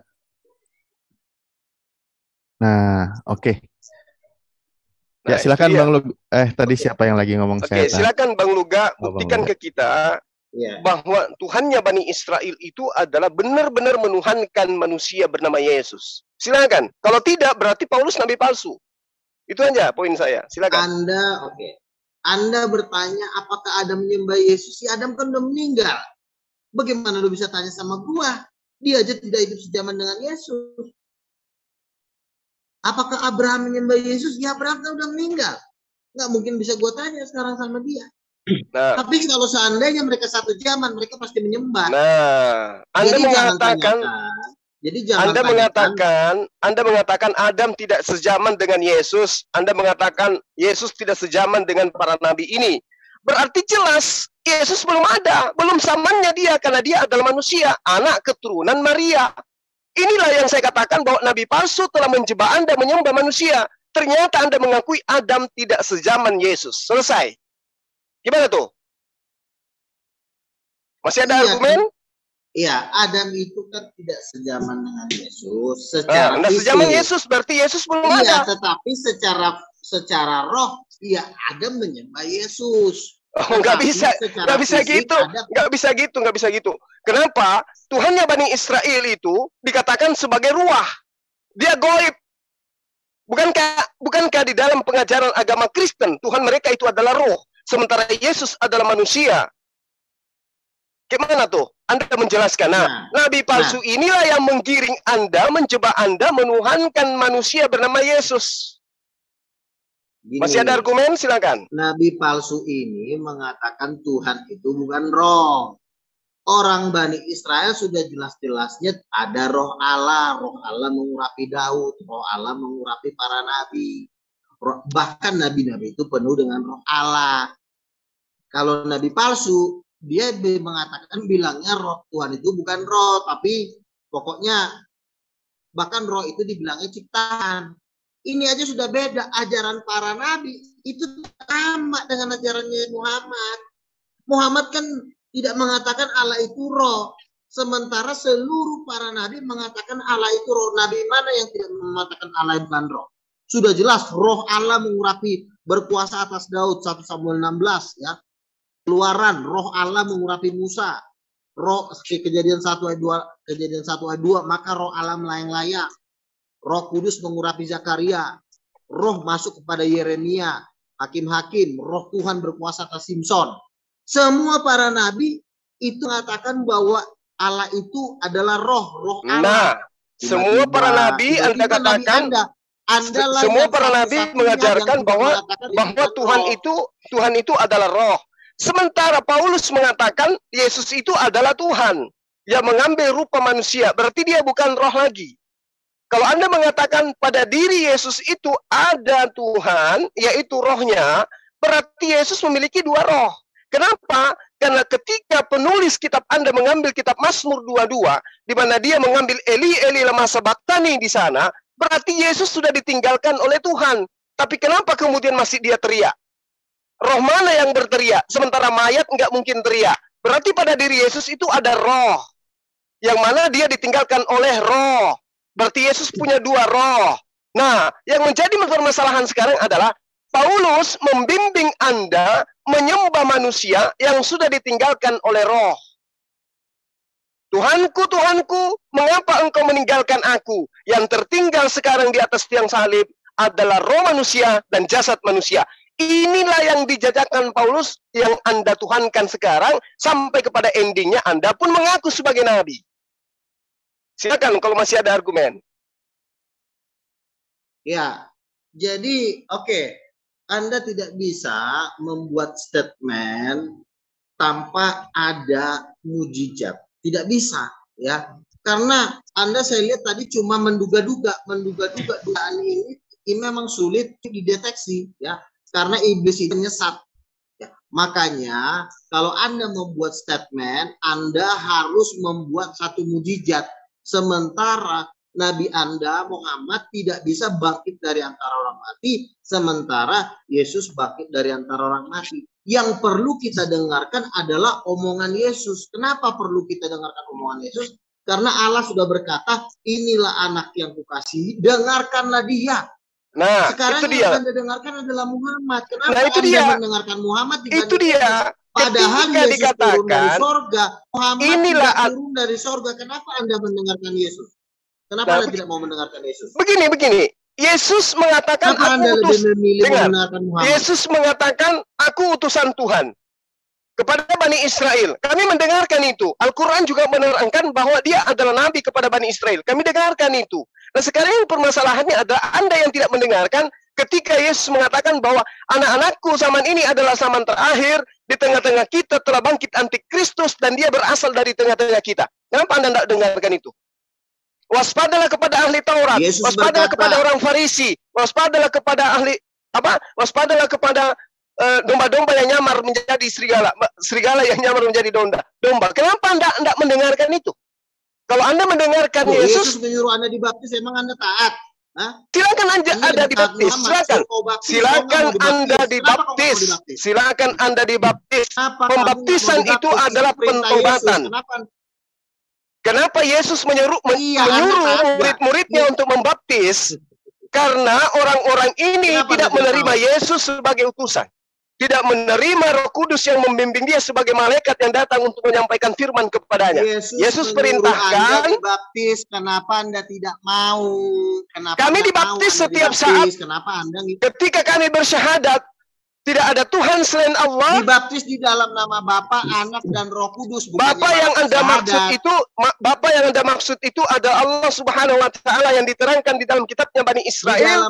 Yesaya 57:15, Yesaya 5 nomor 16, itu jelas bahwa Tuhan pencipta langit dan bumi itu maha tinggi, maha suci yang kami sebut dengan Subhanahu wa taala. Berarti kami harus dibaptis dalam hal ini. Perlu Anda dengan Yesus, bukan Muhammad. Karena kami mengimani Yesus sebagai utusan Tuhan. Makanya tidak lebih. Kata Yesus, kau dibaptis, kau penuh Roh Kudus, kenapa kau nggak mau? Kami penuh dengan Roh Kudus. Roh Kudus itu adalah apa yang diterangkan oleh Al-Quran. Al-Quran itulah Roh Kudus itu sendiri. Wa kadzalika auhayna ilaika ruhan. Ruhan ini adalah roh yang kemudian adalah cerminan daripada intisari daripada Al-Quran. Itu bukan ucapan Yesus, itu bukan ucapan Yesus. Nah, sama. Yang bukan ucapan Yesus. Sama ketika Anda mencoba untuk mengambil data-data dari kitab Anda, saya katakan itu juga bukan pernyataan Yesus. Kok bukan pernyataan Yesus? Nah, sejak kapan itu pernyataan Yesus? Sejak kapan kemudian Yesus bertemu dengan penulis-penulis kitab Anda? Kasih saya data. Kok malah nanya sejak kapan? Muhammad aja belum lahir kok nanya sejak kapan sih? Karena gini loh, Bang. Paulus sendiri menerangkan jangan kau tanya sejak kapan. Bukan begitu cara belajarnya. Paulus sendiri mengatakan di dalam catatan sekretarisnya Kisah Para Rasul 22 nomor 4 bahwa murid-murid Yesus itu semua sudah mati. Semua sudah mati akibat dianiaya oleh Paulus. Jadi nggak ada lagi murid Yesus pada saat itu. Nggak ada lagi murid Yesus karena semua mereka sudah dibunuh, dianiaya oleh Paulus. Buktikanlah dengan mujizat kalau memang nggak ada murid Yesus. Kau kan cuma mujizat yang diberikan oleh Allah kepada baginda Rasul Muhammad SAW itu nubuatannya jelas dalam Yesaya 42 nomor 1. Apa yang diterangkan di sana? Coba Anda lihat. Yesaya 42 nomor 1. Apa yang Allah nubuatkan? Lihatlah itu hambaku. Lihatlah itu hambaku, kata Allah. Yang kupegang orang pilihanku. Yang kepadanya aku berkenan. Anda itu disuruh aku menaruh rohku di atasnya. Bercerita tentang mujizat. Dengar. Hamba Tuhan yang diberikan roh di atasnya itu menyatakan hukum-hukum kepada bangsa-bangsa, bukan menyatakan mujizat-mujizat. Ya, yang menyatakan mujizat-mujizat itu, yang menyatakan mujizat-mujizat itu adalah nabi-nabi palsu. Sementara utusan Tuhan yang dikasihi Tuhan, faktanya Muhammad mati karena dosanya. Enggak ada. Dan maut. Itu fitnah. Yang ada di dalam kitab Anda, semua pengajar kitab Anda itu mati mengenaskan. Paulus mati mengenaskan, Lukas mati mengenaskan, Yohanes mati mengenaskan. Semua mati mengenaskan, Bang. Semua penulis kitab Anda itu mati mengenaskan. Iya, tahan sebentar. Yesus berkata, apa tuh? Di Wahyu pasal 1 ayat 10 Yesus berkata, aku telah mati dan hidup kembali, dan lihatlah aku hidup sampai selama-lamanya. Aku memegang kunci maut dan kerajaan maut. Yesus, ya, terserah. Ini kita sedang berbicara mengenai nabi palsu. Sebentar. Nggak ada hubungannya dengan itu, Bang. Ini berbicara mengenai nabi palsu nih. Orang, gini, bentar. Untuk menabi palsukan orang, itu minimal kau bangkit dulu dari kematian. Enggak ada cerita. Kenapa bisa? Jangan kau cuma modal kolor, kau menabi palsukan orang, cuma nggak boleh begitu. Nggak bisa. Karena nubuatan nabi palsu itu kena kepada penulis kitab saudara. Kau itu mewakili orang meninggal, saya mewakili orang hidup. Yesus itu hidup sampai akhir dan sampai selama-lamanya. Kau mewakili orang yang sudah meninggal. Anda boleh bangga Yesus mati dan bangkit. Silakan. Yesus bangkit sampai 1 juta kali pun tidak ada gunanya. Kenapa? Semua perkataannya itu dibalbalin oleh nabi-nabi palsu. Sekarang sebenarnya kau ini mewakili orang meninggal sebenarnya. Enggak masalah. Karena kenapa? Nabi yang diutus oleh Allah itu akan menyatakan hukum-hukum kepada bangsa-bangsa. Kami butuh hukumnya. Tapi meninggal. Hukum-hukumnya ada. Dan itulah Al-Quran. Berdosa kalau mau jadi nabi jangan. Enggak. Yang dikatakan berdosa itu adalah pengarang-pengarang kitab Anda. Contoh nih saya kasih. Matius meninggal. Kenapa? Disiksa, dibunuh dengan pedang di Ethiopia. Markus meninggal di Alexandria dengan cara apa? Diseret hidup-hidup. Ya, itu yang perlu Anda pahami. Lukas mati digantung di Yunani. Yohanes mati direbus. Petrus disalib dengan cara terbalik. Yakobus, ya, apalagi? Yesusnya naik ke surga duduk sebelah kanan Allah, itu benar. Iya, itu Yesus. Ini kita sedang berbicara mengenai nabi palsu, Bang. Yesus itu udah terlalu nyantai di sorga. Dia udah sorga. Nah, kalau Anda mengatakan Yesus sudah santai di sorga sambil ngopi-ngopi, dia ngisap jarum super atau rokok sempurna, itu membanggakan bagi kami umat Muslim. Kenapa? Tuhan yang disembah oleh Yesus adalah Tuhan yang sama, yang mewakili menyembah kepada Allah, sudah ada wakilnya di surga, yaitu Yesus. Nah sekarang penyembah Yesus, ada nggak wakilnya di surga?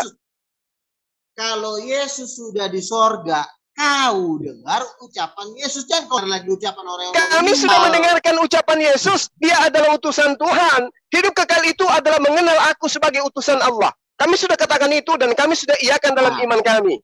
Nah sekarang begini Bang Luga, Yesus, wakil, dengar. Kau percaya Yesus di sebelah kanan Allah? Dengar. Kami umat Islam bangga karena orang yang menyembah Allah itu sudah ada wakilnya di surga, yaitu Yesus, menurut iman Anda. Nah sekarang wakil penyembah manusia Yesus itu ada nggak di surga? Di sebelah kanan Bapak kan? Terserah mau di sebelah kanan, sebelah kiri, sebelah belakang, depan, muka. Yang penting dia lagi santai. Sekarang yang saya tanya kepada saudara, sudah adakah wakil penyembah manusia di surga? Sudah adakah wakil penyembah manusia di surga? Kalau penyembah Allah sudah ada, yaitu Yesus. Kau itu udah mewakili orang meninggal. Ajaran menyembah Yesus itu adalah ajaran yang diajarkan oleh orang-orang yang meninggal secara sadis. Paulus dipenggal, Yohanes direbus, Lukas digantung, kemudian Markus diseret, Matius meninggal dipenggal juga di Ethiopia. Anda sekarang ini mewakili orang-orang yang mati mengenaskan yang dinubuatkan di dalam Ulangan 18 nomor 20, Bang Luga. Ya kan? Orang-orang yang mengajarkan Yesus itu adalah Tuhan. Bang Luga, orang-orang yang mengajarkan Yesus itu adalah Tuhan, semuanya sudah meninggal, Bang. Putus pun tetap aja sama aja. Bang Luga yang cantik cerita. Saya katakan kepada Bang Luga, orang yang menitipkan ajaran kepada Anda untuk menuhankan Yesus, semuanya mati mengenaskan, dan Anda menjadi wakilnya. Sekarang saya tanya, sanggupkah Muhammad mengajari Yesus? Ya sangguplah, kenapa tidak? Sanggup. Tadi saya sudah sampaikan kepada saudara Ali Imran, ya, ayat 81, gitu loh. Kata Yesus, gua udah di sorga, lo masih di kuburan. Aduh. Gimana ceritanya itu Bang Luga? Tadi kan saya sudah sampaikan kepada Anda, surah Ali Imran ayat 81, ketika Allah mengangkat perjanjian kepada para nabi. Rasul Muhammad SAW, justru para nabi itu menginginkan menjadi umatnya beliau. Bahkan ketika dia datang kelak, ya, Rasul Isa alaihissalam itu mengamalkan ajaran baginda Rasul Muhammad SAW. Itu mengajarkan kan dia. Muhammad, bukan kata Yesus. Kan tadi, abang, tadi kan sudah saya katakan di dalam Yohanes, di dalam Ulangan 18 nomor 18. Nabi itu menerima firman, kenapa? Karena di mulutnya ditaruh firman. Jadi apapun yang terlontar dari mulutnya itu adalah firman Tuhan. Nggak boleh Anda mengatakan, itu kan perkataan Muhammad. Itu adalah firman dari Allah. Ditaruh di mulutnya yang dia sampaikan. Nah sekarang kalau Anda mengatakan, saya mewakili baginda Rasul Muhammad SAW. Mengajari Yesus. Gimana? Boleh nggak Muhammad mengajari Yesus? Boleh. Kenapa tidak? Kok boleh sih? Ya, silakan aja kemudian Yesus datang. Yesus Anda kan bisa tuh nusul jadi manusia. Sekarang datang, saya kasih alamat, temui saya ajarin di Al-Quran. Di mana Al-Quran itu adalah roh yang diajarkan oleh Allah melalui perantaraan malaikat Jibril. Suruh temui saya sekarang. Ku ajarin dia Iqra. Iqra 1, Iqra 2, Iqra 3. Sayur cuma Yesusnya nggak mau. Loh, gimana? Tuhan Anda katakan bisa datang sebagai manusia. Silakan aja suruh datang, bertemu dengan saya, tak ajarin Iqra. Iqra kan apaan? Ngapain lo ngajarin orang bertahta di sorga? Bukan kayak begitu, kan dinubuatkan di dalam Yesaya 12 bahwa Nabi akan diberikan sebuah kitab termaterai apabila kitab itu diberikan kepada orang yang bisa membaca ataupun yang tidak bisa membaca, maka dia mengatakan aku tidak bisa membaca. Nah, Yesus suruh datang, saya ajarin Al-Quran. Inilah proyeknya Juma. Inilah prosesnya Juma. Kok bisa kayak begitu, Bang? Pengen membuat, dengerin. Teman-teman, ini Juma. Dia ingin membuat bumi, ingin yang tinggal di atas. Jumanya di bawah, orang yang tinggal di atas. Kan kau ajarin orang yang di atas dari bawah. Orang yang tinggal di bawah nggak boleh ngajarin atas, yang di atas yang ngajarin yang di bawah. Yesus tuh di atas. Yesus berkata, dari atas, kau dari bawah. Ngapain kau ngajarin Yesus? Ngapain kau bawa di hadapan Yesus? Masa kau ngajarin Yesus itu? Enggak. Aduh, sayang sekali Bang Luga suaranya tidak Putus-putus. tertangkap jelas. Baik, Iya. mungkin Abang istirahat dulu sejenak ya. Kita rehat dulu sebentar, silakan minum dulu. Sudah separuh perjalanan sesi TikTok ini sudah mulai panas dan memanas ya. Sudah mulai nampak ekspresi-ekspresi juga dari Bang Luga. Namun sebelum lanjut, silakan Abang minum dulu sebentar. Saya akan sampaikan lagi seperti biasa iklan sejenak bahwa acara ini diselenggarakan di Zoom Media Dakwah Muslim atau MDM ya. Juga di-live-kan di beberapa channel Muslim. Ini banyak sekali yang saya catat agar tidak terlewat, saya sebutkan saja. Yaitu diantaranya adalah Zulkifli M. Abbas Official, Media Dakwah Muslim Channel, Debat Panas Channel, Sunan DC 9 Channel, Bang Kismet Channel, Penegak Islam Channel, Al Alif Channel, Pengamat Debat Channel, Pengamat Debat Lintas Agama ya, Basin Media Channel, Hidayah Channel, Ucok Tebas Channel, dan OSI Channel. Mohon maaf, juga ada M3 Channel ya. Satu lagi Ya, King of M3 King. Channel. Saya, Oh ya, saya. sebutin ya Channel enggak saya di King of King TV channel, teman-teman di subscribe ya, dan juga Recording mau stopped. mendapatkan buku saya Raja Segala Raja, boleh di kontak di 0822 8423 Aduh, Bang 9974 Luga. untuk mendapatkan buku Raja Segala Raja yang akan menggoncangkan dunia. Silakan. Oke, baik, terima kasih ya. Silakan untuk sahabat Muslim semua didukung channel-channel yang tadi disebutkan agar dakwah ini sampai ke seluruh pelosok negeri. Ya, mungkin itu saja rehatnya. Silakan, Abang mau lanjut sekarang atau masih perlu break?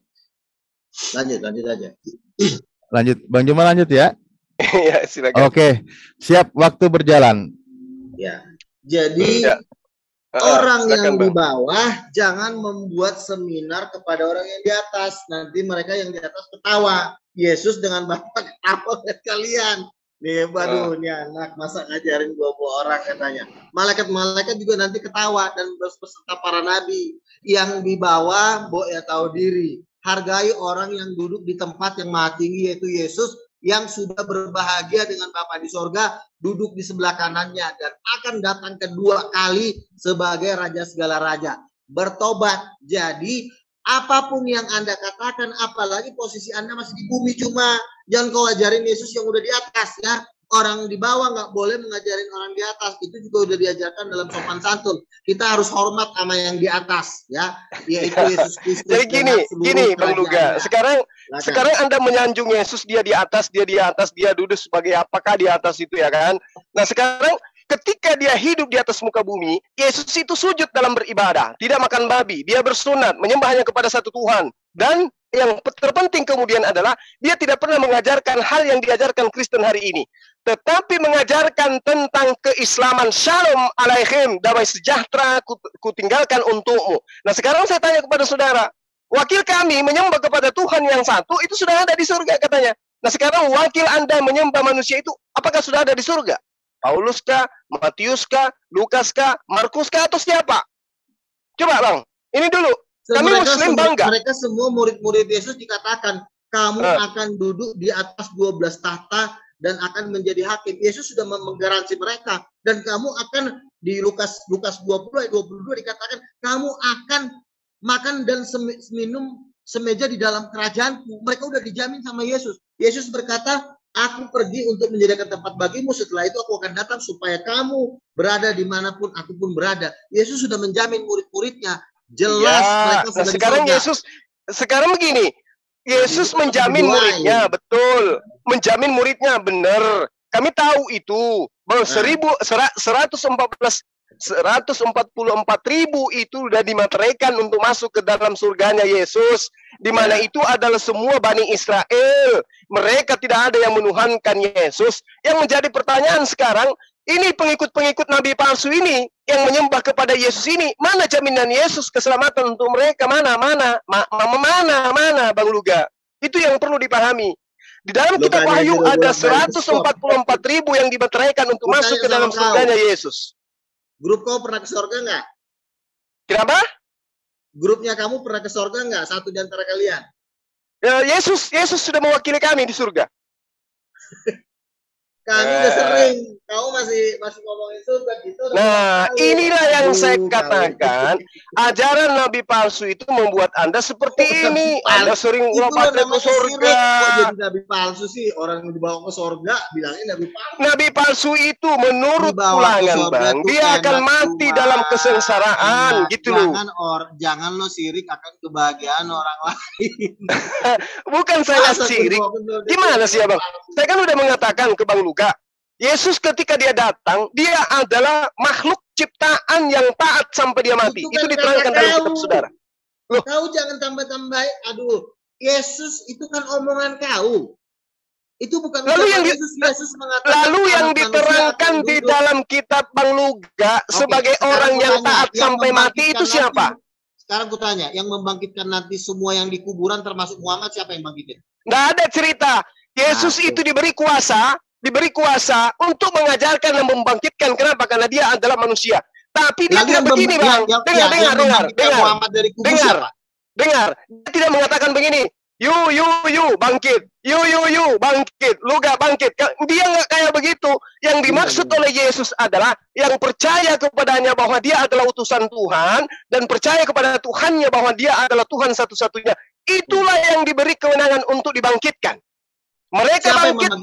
yang membangkitkan? Yang membangkitkan adalah Allah Subhanahu wa taala melalui perantaraan Yesus, di mana dalam kitab Anda dikatakan, dengar, di dalam kitab Anda dikatakan Lukas 2 nomor 22, Yesus adalah perantara antara Tuhan Sang Bapa dengan Yesus, di mana di situ uraian tugasnya adalah memberi mujizat dan tanda serta tanda-tanda dan kuasa kepada manusia. Oke, saya bacain ayatnya ya. Saya bacakan bahwa Yesuslah nanti membangkitkan Muhammad dan semua orang-orang yang ada di kuburan, termasuk kuburan neneknya Cuma nanti Yesus membangkitkan. Makanya hormati Yesus. Dengarin ya. Yohanes 6 ayat 40. Sebab inilah kehendak Bapakku, yaitu supaya setiap orang yang melihat anak dan percaya kepadanya beroleh hidup yang kekal. Dengar. Dan supaya Aku membangkitkannya pada akhir zaman. Saya baca lagi Yohanes 5 ayat 25. Aku berkata kepadamu sesungguhnya saatnya akan tiba dan sudah tiba bahwa orang-orang mati akan mendengarkan suara Anak Allah dan mereka yang mendengarnya akan hidup. Jadi jelas nih. Jangan ayat 28, jangan kamu heran akan hal itu sebab saatnya akan tiba bahwa semua orang yang di dalam kuburan akan mendengarkan suaranya dan mereka yang telah berbuat baik akan keluar dan bangkit untuk hidup kekal, tetapi mereka yang telah berbuat jahat akan bangkit untuk dihukum. Nah, sekarang menurut ayat ini Yesus berkata aku, berarti Nabimu nanti dari kuburan, Yesus yang membangkitkan. Harusnya taruhlah hormat kepada Yesus karena yang membangkitkan nabimu nanti dari kuburan. Enggak ada narasi kayak gitu. Bang Luga, tolong jangan membuat nabi palsu itu membuat Anda kayak saya dan kayak gini, Bang. Yohanes 6 nomor 40 jelas, tunggu dulu, sabar. Diterangkan di dalam Yohanes 6 nomor 40. Sebab inilah kehendak Bapakku. Bapakku di situ dalam kurung Tuhanku atau Allah. Itu kan jelas tuh. Jadi kehendak Tuhannya Yesus supaya setiap orang yang melihat Yesus lalu percaya kepadanya itu memperoleh hidup yang kekal. Jadi Yesus tidak datang ke dengar. Jadi Yesus tidak datang ke pemakaman, you bangkit. Tidak. Mereka ini akan bangkit sendiri dikarenakan ketika mereka hidup mereka percaya kepada Yesus bahwa Yesus itu utusan Tuhan, bukan Tuhan itu sendiri. Gitu loh Bang Luga. Jadi Juma ini tidak terima kalau nabinya yang membangkitkan Yesus nanti dari kubur. Saya baca nggak bisa gitu Bang. Nih. Begini. Tenang aja. Benar gak Yesus yang membangkitkan nanti ya? Silakan. Dan Matius 24 pada waktu itu akan tampak tanda anak manusia di langit dan segala bangsa akan itu kan anak manusia Bang. Jelaskan anak manusia di situ diterangkan. Iya dengar dulu. Nanti kalau melihat anak manusia dengan segala kekuasaannya dan anak manusia itu akan menyuruh keluar malaikat-malaikatnya dengan sangkakala yang dahsyat akan mengumpulkan orang-orang pilihannya dari keempat penjuru bumi dan ujung-ujung bumi. Nah, Yesus memberikan perintah kepada malaikatnya untuk mengumpulkan orang-orang pilihannya, dan termasuk nanti juga Yesus berkata, aku akan membangkitkan, bukan Bapakku yang membangkitkan aku. Artinya bahwa Yesus dan Bapa itu adalah satu. Berarti kalau Yesus yang membangkitkan Muhammad dari kuburan, jelas-jelas nggak ada datanya. Abang ini jangan ditambah-tambahin, jangan kotorin mulut Anda karena Anda mengimani nabi palsu. Data di dalam Matius, dengar dulu. Data di dalam Matius 24 itu, Anda coba konsen di ayat 30 ya, nomor 30-nya apa yang dikatakan? Pada waktu itu akan nampak tanda anak manusia dari langit. Anak manusia, Bang. Sementara Tuhan pencipta langit dan bumi ini bukan anak, bukan manusia. Yesus datang hanya sebagai wakil perantara Al-Quran. Yesus cuma kau saya tidak sedang mengajarin Yesus, saya sedang mengajarin pengikut nabi palsu. Saya sedang mengajarkan pengikut nabi palsu. Saya sedang mengajarkan pengikut nabi palsu, Bang Luga, yang menganggap anak manusia itu adalah Tuhan, yang menganggap Tuhan pencipta langit dan bumi itu sebagai anak manusia. Masa iya Anda mengatakan bahwa pencipta langit dan bumi ini adalah anak Maria? Tega kali abang ini. Maria itu manusia biasa. Ketika dia melahirkan, yang lahir juga manusia. Coba baca di Amsal 8 nomor 22. Yesus kau itu lah memang harus kayak begitu, Bang. Bukan omongan Yesus. Sekarang yang mau didengarin siapa sih sebenarnya? Yesus, dengarkan Yesus, Bang. Dengarkan Yesus. Ya, dia katakan, makanya Yesus bilang, aku akan membangkitkan dia di akhir zaman. Nah, sekarang Yesus bilang, aku akan membangkitkan semua yang ada di kuburan. Kalau tiba-tiba berubah jadi Allah. Bang, begini, Bang. Yang dimaksud membangkitkan Yesus itu, dengar dulu. Yang dimaksud dibangkitkan itu adalah orang yang kemudian percaya kepada dia sebagai utusan Tuhan. Itulah yang dibangkitkan. Maksudnya bukan dari kubur dia keluarkan untuk bangkit, tidak. Contoh nih, yang tertera dalam kitab Amsal. Ketika Yesus itu disalibkan, gempa terjadi, kuburan terbuka, orang-orang pada bangkit semua. Bukan Yesus yang membangkitkan, orang kudus semua pada bangkit, berjalan menuju ke mana? Ke Yerusalem, disaksikan oleh orang banyak. Di sini jelas-jelas aku akan membangkitkan, gimana sih? Aduh. Maksudnya akan membangkitkan itu bukan berarti menghidupkan. Baca dulu dong. Ya. Baca dulu, anak manusia. Oke, saya baca ya, Yohanes 5:21. Sebab sama seperti Bapa membangkitkan orang mati dan menghidupkannya, demikian juga anak-anak menghidupkan barang siapa yang dikehendakinya. Ini menunjukkan bahwa Bapa dan Yesus itu satu orang, bukan dua orang. Tapi terlihat seperti dua orang. Nah inilah aku bilang, nabi palsu itu menjebak Anda. Masa iya Tuhan pencipta langit dan bumi itu pernah dibunuh? Sementara di dalam kitabnya Bani Israel, Ulangan 32 nomor 39, akulah yang mematikan, aku juga yang menghidupkan. Yesus dimatikan, Yesus dibangkitkan, Yesus dihidupkan. Kayak mana Anda mengatakan Bapa adalah Yesus, Yesus adalah Bapa? Inilah yang aku katakan, Anda korban prank dari nabi palsu yang Anda imani, sampai Anda pun mengaku sebagai nabi, Bang. Jadi saya kena prank gitu? Oh iya jelas dong. Sekarang begini. Kan pertanyaan saya di awal, apakah orang-orang atau nabi-nabi yang menganggap bahwa Tuhannya itu adalah manusia? Kan tidak ada, Bang. Malah saya tunjukkan data, orang-orang sesama Yesus mengatakan Yesus itu adalah nabi. Setelah dia adalah nabi, diangkat ke langit, diselamatkan karena ingin dibunuh, ada nabi palsu yang menjajakan, dia menjual dia ke Romawi dan Yunani dan mengatakan dia adalah anak dewa matahari. Yang kau anggap nabi palsu itu jauh lebih hebat dari nabimu. Karena memang nabi palsu itu harus memperlihatkan mujizat supaya menyesatkan orang banyak. Tapi nabimu nggak bisa membuat mujizat seperti yang kau anggap nabi palsu itu. Bang Luga, seandainya pengakuan abang sebagai nabi mampu membuat kemudian Ibu Uti Watimena jatuh cinta kepada abang, pasti banyak orang yang percaya bahwa abang itu adalah nabi. Karena abang punya mujizat membuat seorang wanita cantik jatuh cinta. Tapi kan faktanya tidak. Bang Luga mengaku nabi, tapi Bang Luga tidak punya mujizat, makanya orang nggak percaya. Paulus mengaku sebagai utusan Tuhan, dia mengaku rasul, mengaku nabi, karena dia memiliki mujizat, banyak orang percaya. Bahkan ketika dia di Saya Antioquia, Bang, tidak pernah mau mendengar orang yang mewakili orang yang meninggal. Saya hanya mau mendengarkan Yesus yang masih hidup. Abang, tahu nggak, Bang? Yang Abang wakili sekarang itu adalah Paulus. Paulus sudah meninggal. Markus yang Anda wakili. Lukas yang Anda wakili. Dengar dulu. Yang Anda wakili ini adalah orang-orang yang sudah mati. Di mana kematiannya itu mati dengan cara yang mengenaskan. Menyembah Yesus itu adalah ajaran orang-orang yang sudah mati. Lukas, Markus, Paulus yang matinya mengenaskan. Dan itu yang Anda wakili. Saya mewakili Yesus. Dia udah meninggal, apapun yang kau omongin tetap kesimpulannya udah meninggal. Saya mewakili Yesus, Bang. Saya mengajak Abang dan teman-teman Kristen yang lain mendudukkan Yesus sebagai utusan Tuhan saja. Bukan Tuhan itu sendiri. Gitu loh. Dengarin, Yesus berkata, akulah kebangkitan dan hidup. Barang siapa percaya kepadaku, ia akan hidup walaupun Yesus sudah mati. Berani nggak Muhammad ngomong kayak gitu? Berani nggak Muhammad ngomong gitu? Izinkan saya untuk menjawab itu. Izinkan saya menjawab itu. Yang kita bahas sekarang ini adalah nabi palsu. Ketika Yesus mengatakan dan hidup, barang siapa percaya kepadaku, ia akan hidup walaupun dia sudah mati. Itu omongan Yesus. Berarti dia Tuhan. Dari situ aja, dari gaya bahasanya dia udah Tuhan.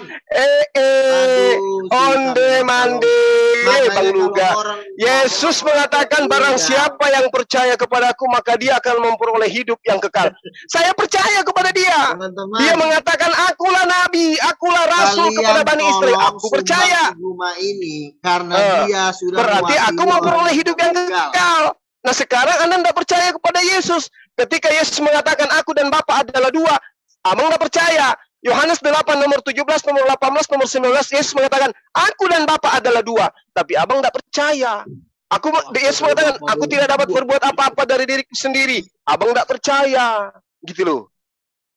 Ya, jadi Abang baca satu ayat, kalau satu ayat ya kelihatannya Yesus nggak bisa ngapa-ngapain. Yesus kan, aku tidak dapat berbuat apa-apa dari diriku, betul. Tapi setelah dia tidak berbuat apa-apa, Yesus duduk sebelah kanan Allah. Itu juga jangan kau buat. Apa gunanya dulu di sebelah kanan Bapa, sementara ke-12 muridnya juga nantinya duduk di sebelah kanannya Bapa. Apakah ke-12 muridnya itu juga Tuhan? Salah. Kok salah pula, Bang? Infrastruktur tahta di sorga itu Bapa dan Yesus sebelah kanan, lalu ada 24 tua-tua mengelilingi tahta, dan diantara 24 tua-tua ini paling banyak dari Indonesia, dan 12 rasul murid Yesus, 12 rasul bangsa-bangsa. Karena kau nggak masuk di situ beserta Nabi. Nggak mungkin. Yang ada dari Indonesia itu mereka yang sudah mualaf. Oke, yes, saya sepakat. Tapi yang masih berkulit, yang masih menyembah Yesus, mana bisa, Bang? Tua-tua Juma itu surga itu Tuhan, dekat dengan tahta Tuhan. Kau mau duduk di situ? Abang Luga, di situ. Bang Luga yang cantik jelita. Saya katakan kepada Anda, tidak ada surga bagi mereka yang menduakan Tuhan. Tidak ada surga. Kata Yesus, hidup kekal itu adalah mereka mengenal Engkau satu-satunya Tuhan. Tidak mau mendengarkan orang yang sudah meninggal. Hidup kekal itu adalah mereka mengenal Engkau satu-satunya, bukan dua-duanya, apalagi tiga-tiganya. Nih, dengerin ya. Jumat, bentar dulu. 3 poin nih. Pertama, Yesus bangkit dari antara orang mati. Yang kedua, Yesus mengaku. Dengerin. Bentar dulu. Gantian. Yesus berkata, akulah kebangkitan dan hidup. Barang siapa yang percaya kepadaku, dia akan hidup walaupun dia sudah mati. Yang ketiga, Yesus berkata, aku akan membangkitkan semua yang ada di kuburan. Dan terbukti nabimu sekarang mati dan Yesus sudah naik ke surga. Ikutin Yesus dari orang mati. Jadi begini loh Bang Luga. Yesus berkata, baik aku maupun Bapakku kamu tidak mengenal. Sekiranya kamu mengenal Bapakku, kamu pasti mengenal aku. Aku dan Bapa adalah satu. Di 1 Yohanes 5 mengatakan barang siapa tidak memiliki anak, dia tidak memiliki Bapa. Yesus berkata tidak ada seorang pun yang sampai kepada Bapa kalau tidak melalui. Sebenarnya jujur ya Juma, sebenarnya nih gue jujur aja nih, gue kasih nama lo. Sebenarnya lu tuh gak punya Tuhan. Lu tuh gak punya, kasihan lu. Nanti yang gak punya. Oke. Sebenarnya gini loh Bang. 1 Yohanes 2 nomor 4. Dengarkan. Barang siapa berkata aku mengenal Yesus, tetapi dia tidak menuruti perintahnya Yesus, ia adalah seorang pendusta dan di dalamnya tidak ada kebenaran. Masa gara-gara makan babi lo? Enggak, tunggu dulu. Barang siapa yang berkata aku mengenal Yesus, tetapi dia tidak menuruti perintah Yesus, ia adalah seorang pendusta. Dan di dalamnya tidak ada kebenaran. Yesus baptis lu nggak mau, suruh Yesus penuh Roh Kudus lu kagak Bukan mau. bukan itu poinnya, Bang. Matius 28 nomor 19 itu adalah data-data bodong yang muncul belakangan. Matius itu hanya sampai nomor 15. Bukan dengan aduh gini loh, cuma lu jangan kencong. Kalau lu berani mengatakan gua nabi palsu. Abang ini gimana? Justru saya mengatakan kepada abang, Yohanes 15 nomor 24, Yesus mengaku, aku diutus hanya kepada domba-domba yang hilang dari Bani Israel. Siapa yang bisa meruntuhkan itu? Nah kan? Nah, hilang.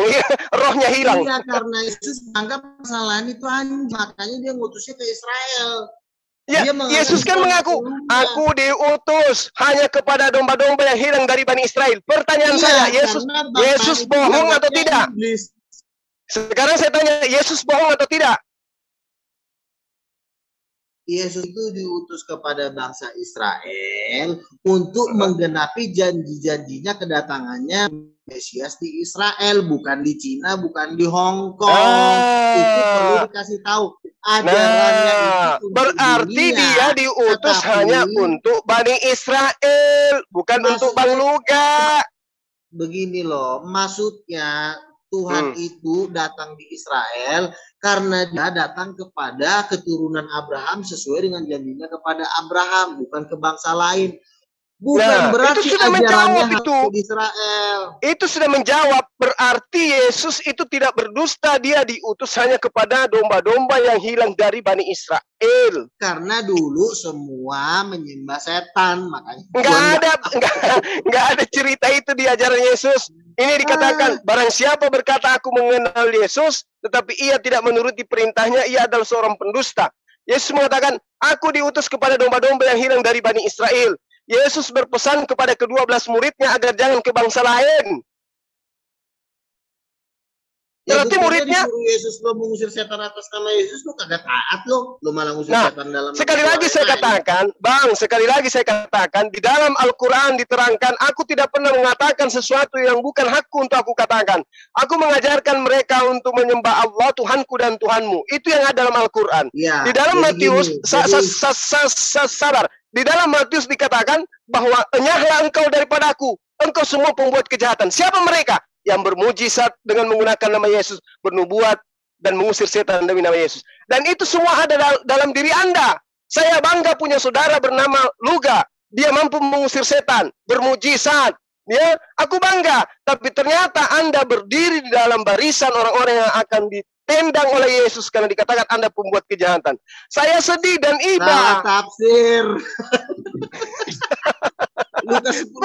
Kok salah tafsir pula? Kan poinnya jelas di situ, Bang. Ayat 20, Tuhan kami udah mengusir setan dalam namamu, lalu jawab Yesus apa? Jangan kau bangga iya. Namamu. Bahkan ada orang yang mengusir setan bukan dari golongannya, ngerti aku itu, Bang. Bukan. Yang jadi masalah sekarang adalah orang-orang Kristen yang bernubuat, yang mengusir setan, kemudian mereka bermujizat atas nama Yesus akan diusir.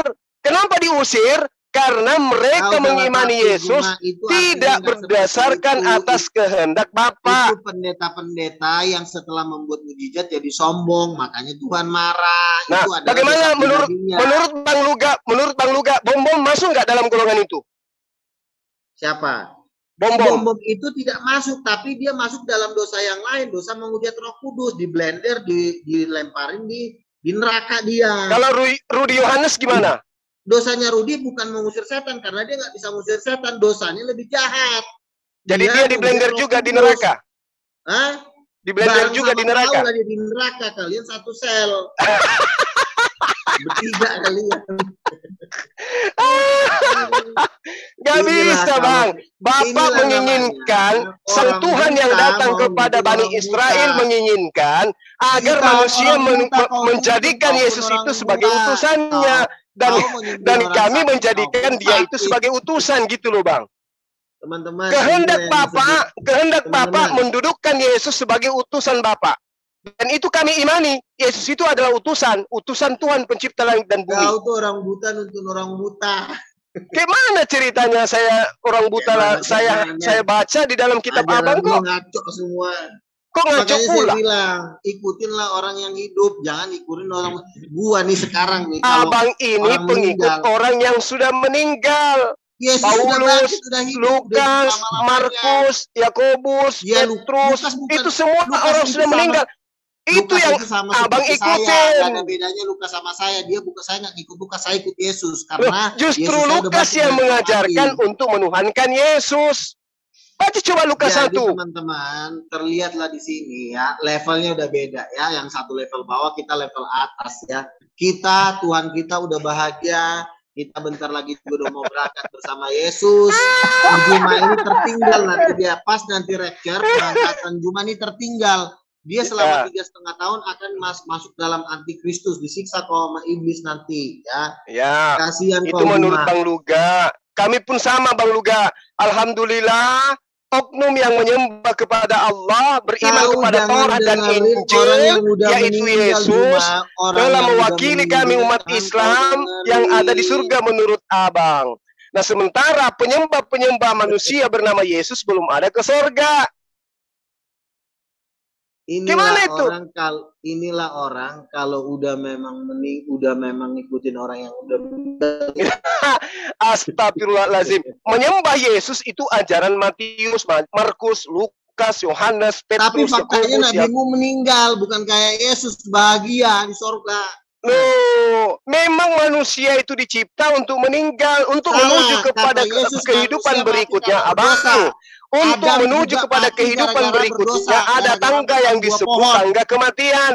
Yesus Kau bangga saja sama mati kematian, dulu coba dia. kau bisa tabrak mobil, Untuk kau sampai bangga ke nggak? surga dia mati. Bukankah di dalam iman Anda Yesus itu mati? Untuk bangkit kemudian ke surga dia mati dulu. Sekarang Jadi saya semua tanya, yang kalau menuju ke Ferdi surga Sambo nembak kudu Brigadir mati J dulu, karena dosa, Bang. bukan? Orang mati itu karena berdosa, bukan karena memang harus Oh sudah mati. tidak Kalau Bang. enggak, ngapain Dia orang mati di karena penjara kalau memang bukan karena dosa? sama seperti Jadi- Musa meninggal, jadi- Abraham meninggal. Semuanya itu sudah Oke. sampai pada waktunya Itu gitu karena loh. dosa, Semuanya makanya cuma sudah Yesus lah meninggal, bangkit ya. dari antara orang mati karena dia Tuhan. Baik, Tahu tos orang dulu, buta, tos, jangan tos, tuntun tos. orang Waktu buta. sudah habis, Bang Luga. Jadi Mohon maaf kesimpulannya, sekali. udahlah Juma orang Sebentar, meninggal nanti masih closingnya nanti. Sabar. Tahan sebentar. Ya, sesi TikTok selama 50 menit sudah habis. Akhirnya kita sudah sampai di penghujung acara. Namun ada satu yang belum saya sebutkan spesial di live juga, yaitu di Al-Ghifari Channel, yaitu channel Pak No Peceng ya. Silakan dukung seluruh channel-channel Muslim agar dakwah ini sampai ke seluruh penjuru negeri.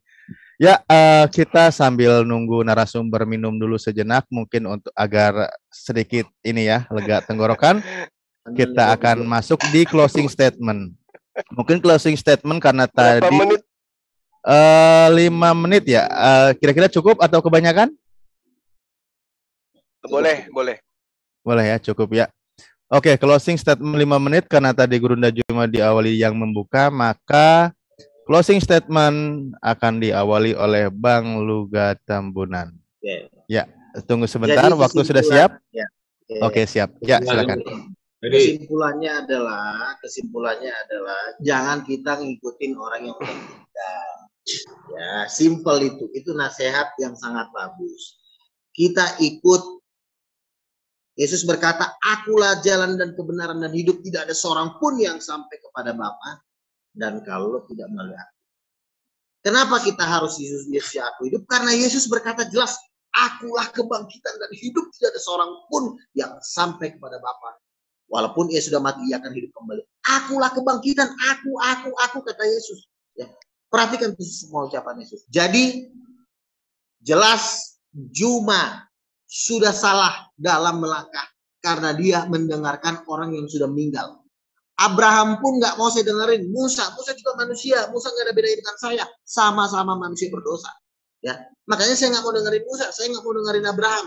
Saya nggak mau dengerin siapapun. Saya hanya mau mendengarkan Yesus, Tuhan saya yang berkata, "Akulah kebangkitan dan hidup."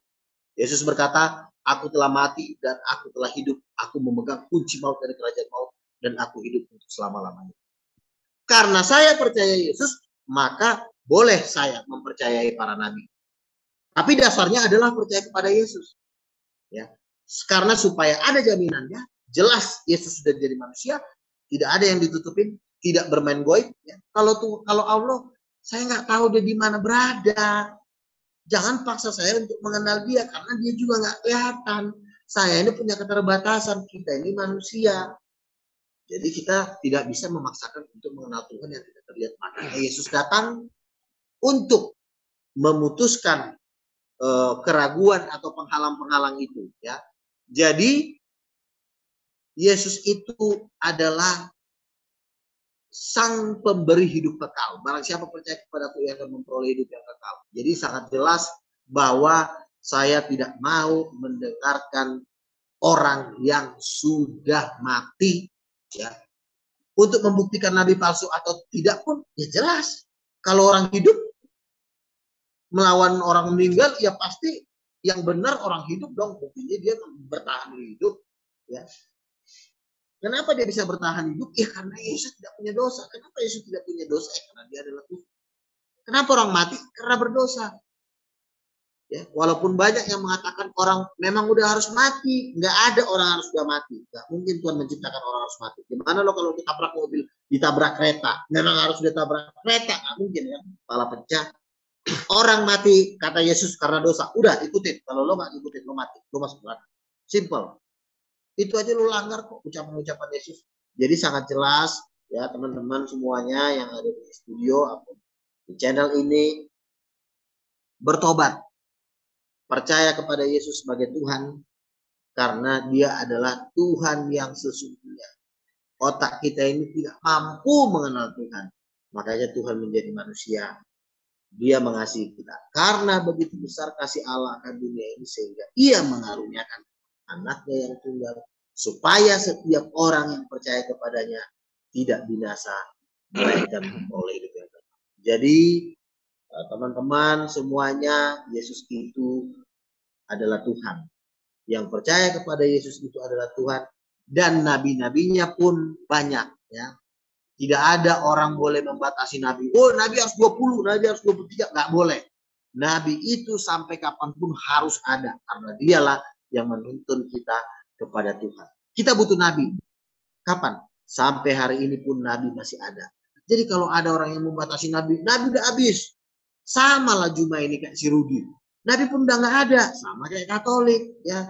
Dan akhirnya si Juma, si Bombom, si Katolik, terus siapa lagi tuh, ya?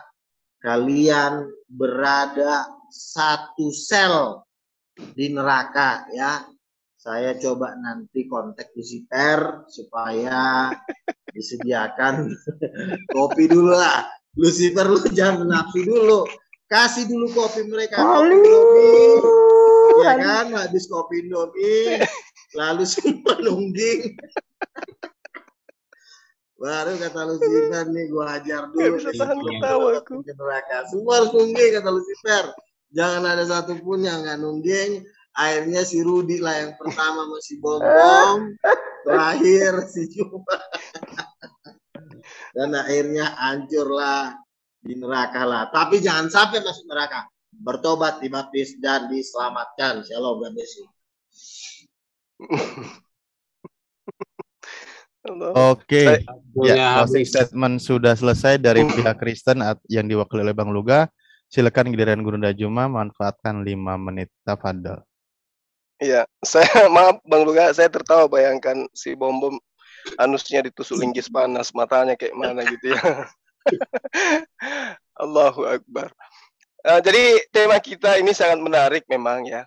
Seperti yang saya urai tadi di awal, bahwa sesuai apa yang diterangkan di dalam Ulangan 18 dan juga Ulangan 13, bahwa pernyataan tegas dari Tuhan katakan bahwa seorang nabi yang terlalu berani mengatakan perkataan yang tidak aku ajarkan kepadanya, maka nabi itu harus mati.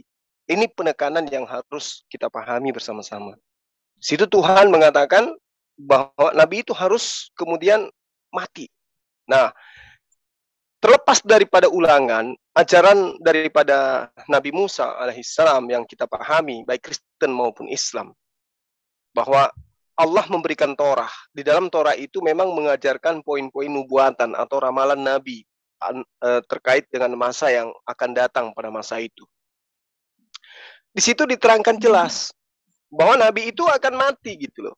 Dan juga pun Yesus mewanti-wanti bahwa waspada terhadap serigala yang nyamar menjadi domba. Dan Nabi palsu itu berasal dari tengah-tengah Bani Israel. Yeremia 9 nomor 11, Tuhan pun mengatakan berdasarkan dengan apa yang ada dalam kitabnya teman Kristen, Yahudi, dikatakan bahwa Yahudi itu adalah tempat persembunyian para serigala. Nah, Paulus mengaku dia adalah dari Benyamin. Sementara Benyamin di dalam Kejadian 49 nomor 27, ketika dia dipanggil oleh Yakub, dikatakan Yakub, Benyamin sini kau, sini duduk di depanku. Kau keturunanmu kelak akan berlaku seperti serigala. Ya. Nah, lalu kemudian Paulus di dalam Roma 11 nomor 1 dia mengaku aku ini keturunan daripada Benyamin. Berarti dia adalah serigala. Itu yang harus dipahami. Nah, ketika kembali kepada poin bahwa Nabi itu harus mati, ini yang ingin saya sampaikan kepada saudara Luga. Di mana nabi-nabi yang saya maksud ketika diceritakan dalam kisah para rasul ini, diterangkan bahwa Saulus itu adalah nabi, dia kena di situ. Makanya saya katakan Bang Luga ini kena prank dari Paulus. Matius meninggal dunia itu akibat disiksa dengan pedang di Ethiopia. Itu dipahami itu sejarah yang tidak bisa dilupakan oleh kita sebagai anak keturunan Adam. Markus meninggal di Alexandria, di Mesir tepatnya. Ia mati kenapa? Karena dia diseret hidup dengan kuda melalui jalan-jalan yang memiliki kerikil tajam gitu loh Bang. Nah, kemudian Lukas mati digantung di Yunani. Itu yang perlu dipahami. Yohanes mati direbus. Ya, itu juga di mana? Di Roma. Dia direbus di atas minyak yang mendidih. Itu adalah Yohanes. Kemudian di dalam pengajaran pemberitaan tentang Petrus, dia juga mati disalib secara terbalik. Begitu juga Yakobus, bagaimana dia mati.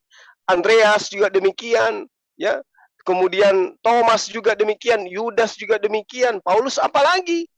Nah, inilah yang dikatakan oleh Ulagat bahwa dia akan mati ketika dia mengaku utusan Tuhan, bercerita tentang mengatasnamakan Tuhan, tapi apa yang dituliskan itu tidak terjadi. Itu loh. Bang Luga, sorry. Nah, oleh karena itulah kemudian saya katakan kepada Bang Luga, ini perlu dicermati dan perlu perhatian khusus gitu loh. Kenapa orang-orang ini mati mengenaskan semua? Ada apa? Apakah mereka ini kena sihir, kena kutukan, atau mereka ini kena tulah, atau mereka ini menggenapi nubuatan yang Tuhan tuliskan dengan indah di dalam kitabnya Bani Israel terlebih dahulu. Ini yang perlu Anda sadari. Ada apa dengan penulis-penulis kitab ini sehingga mereka harus mati secara tidak normal gitu? Ada apa dengan mereka? Sementara di dalam Amsal 21 nomor 18, Tuhan sendiri mengatakan bahwa Allah melindungi orang yang benar. Orang fasik, orang pengkhianat akan dijadikan sebagai penebus, akan dijadikan sebagai pengganti orang-orang yang benar. Orang fasik, orang munafik, ya, orang pengkhianat, mereka lah akan menggantikan orang benar sebagai tebusan. Nah, ini yang terjadi kepada mereka. Di sesi berikutnya, kalau Bang Luga masih ingin kemudian berhaluria, saya akan buktikan kepada Abang bahwa mereka mati ini bukan karena tidak ada sebab. Mereka mati karena dinubuatkan.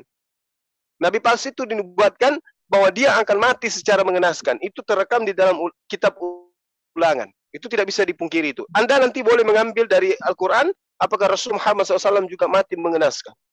Saya kira begitu. Terima kasih atas paparan Bang Luga. Mohon maaf ketika ada ucapan yang salah atau keliru menurut hitungan Abang. Itu semata-mata hanya memberi edukasi yang baik supaya Bang Luga itu tidak terlalu tinggi menghayal gitu. Terima kasih. Thank you. Oke, Ya, saya baik. akan tetap menghayal karena berhayal itu indah. Harus berhayal. Iya, berhayal itu indah, itu slogan Iya, Bang iya. Luga ya. Betul. Silahkan nikmati hayalannya. Betul. Baik, Betul. kita sudah sampai di penghujung acara ya. Diskusi atau perdebatan ini sungguh sangat menarik dan cukup panas juga tadi, tapi alhamdulillah masih tertib dan semua dalam kendali ya. Yang mana diskusi ini diselenggarakan di MDM atau Media Dakwah Muslim. Juga di-live-kan di beberapa channel Muslim yang tadi sudah ulang kami sebutkan. Namun mungkin sudah cukup ya, tidak perlu ada tambahan interupsi dari para narasumber. Barangkali ada yang mau disampaikan, sudah cukup ya. Kita sudah closing juga. MDM Aduh, sayang sekali suaranya nggak jelas Bang Luga. MDM itu ketuanya siapa? Pak Amir bukan? MDM. Ya, di sini bisa diwakili oleh Pak Abdul Amirli bisa, Karena saya lihat Bang dia Toli semangat bisa. sekali dia untuk mengembangkan MDM ini. Sukses. Oh buat betul, dia. karena memang tujuannya kan agar dakwah Islam ini sampai ke seluruh penjuru negeri.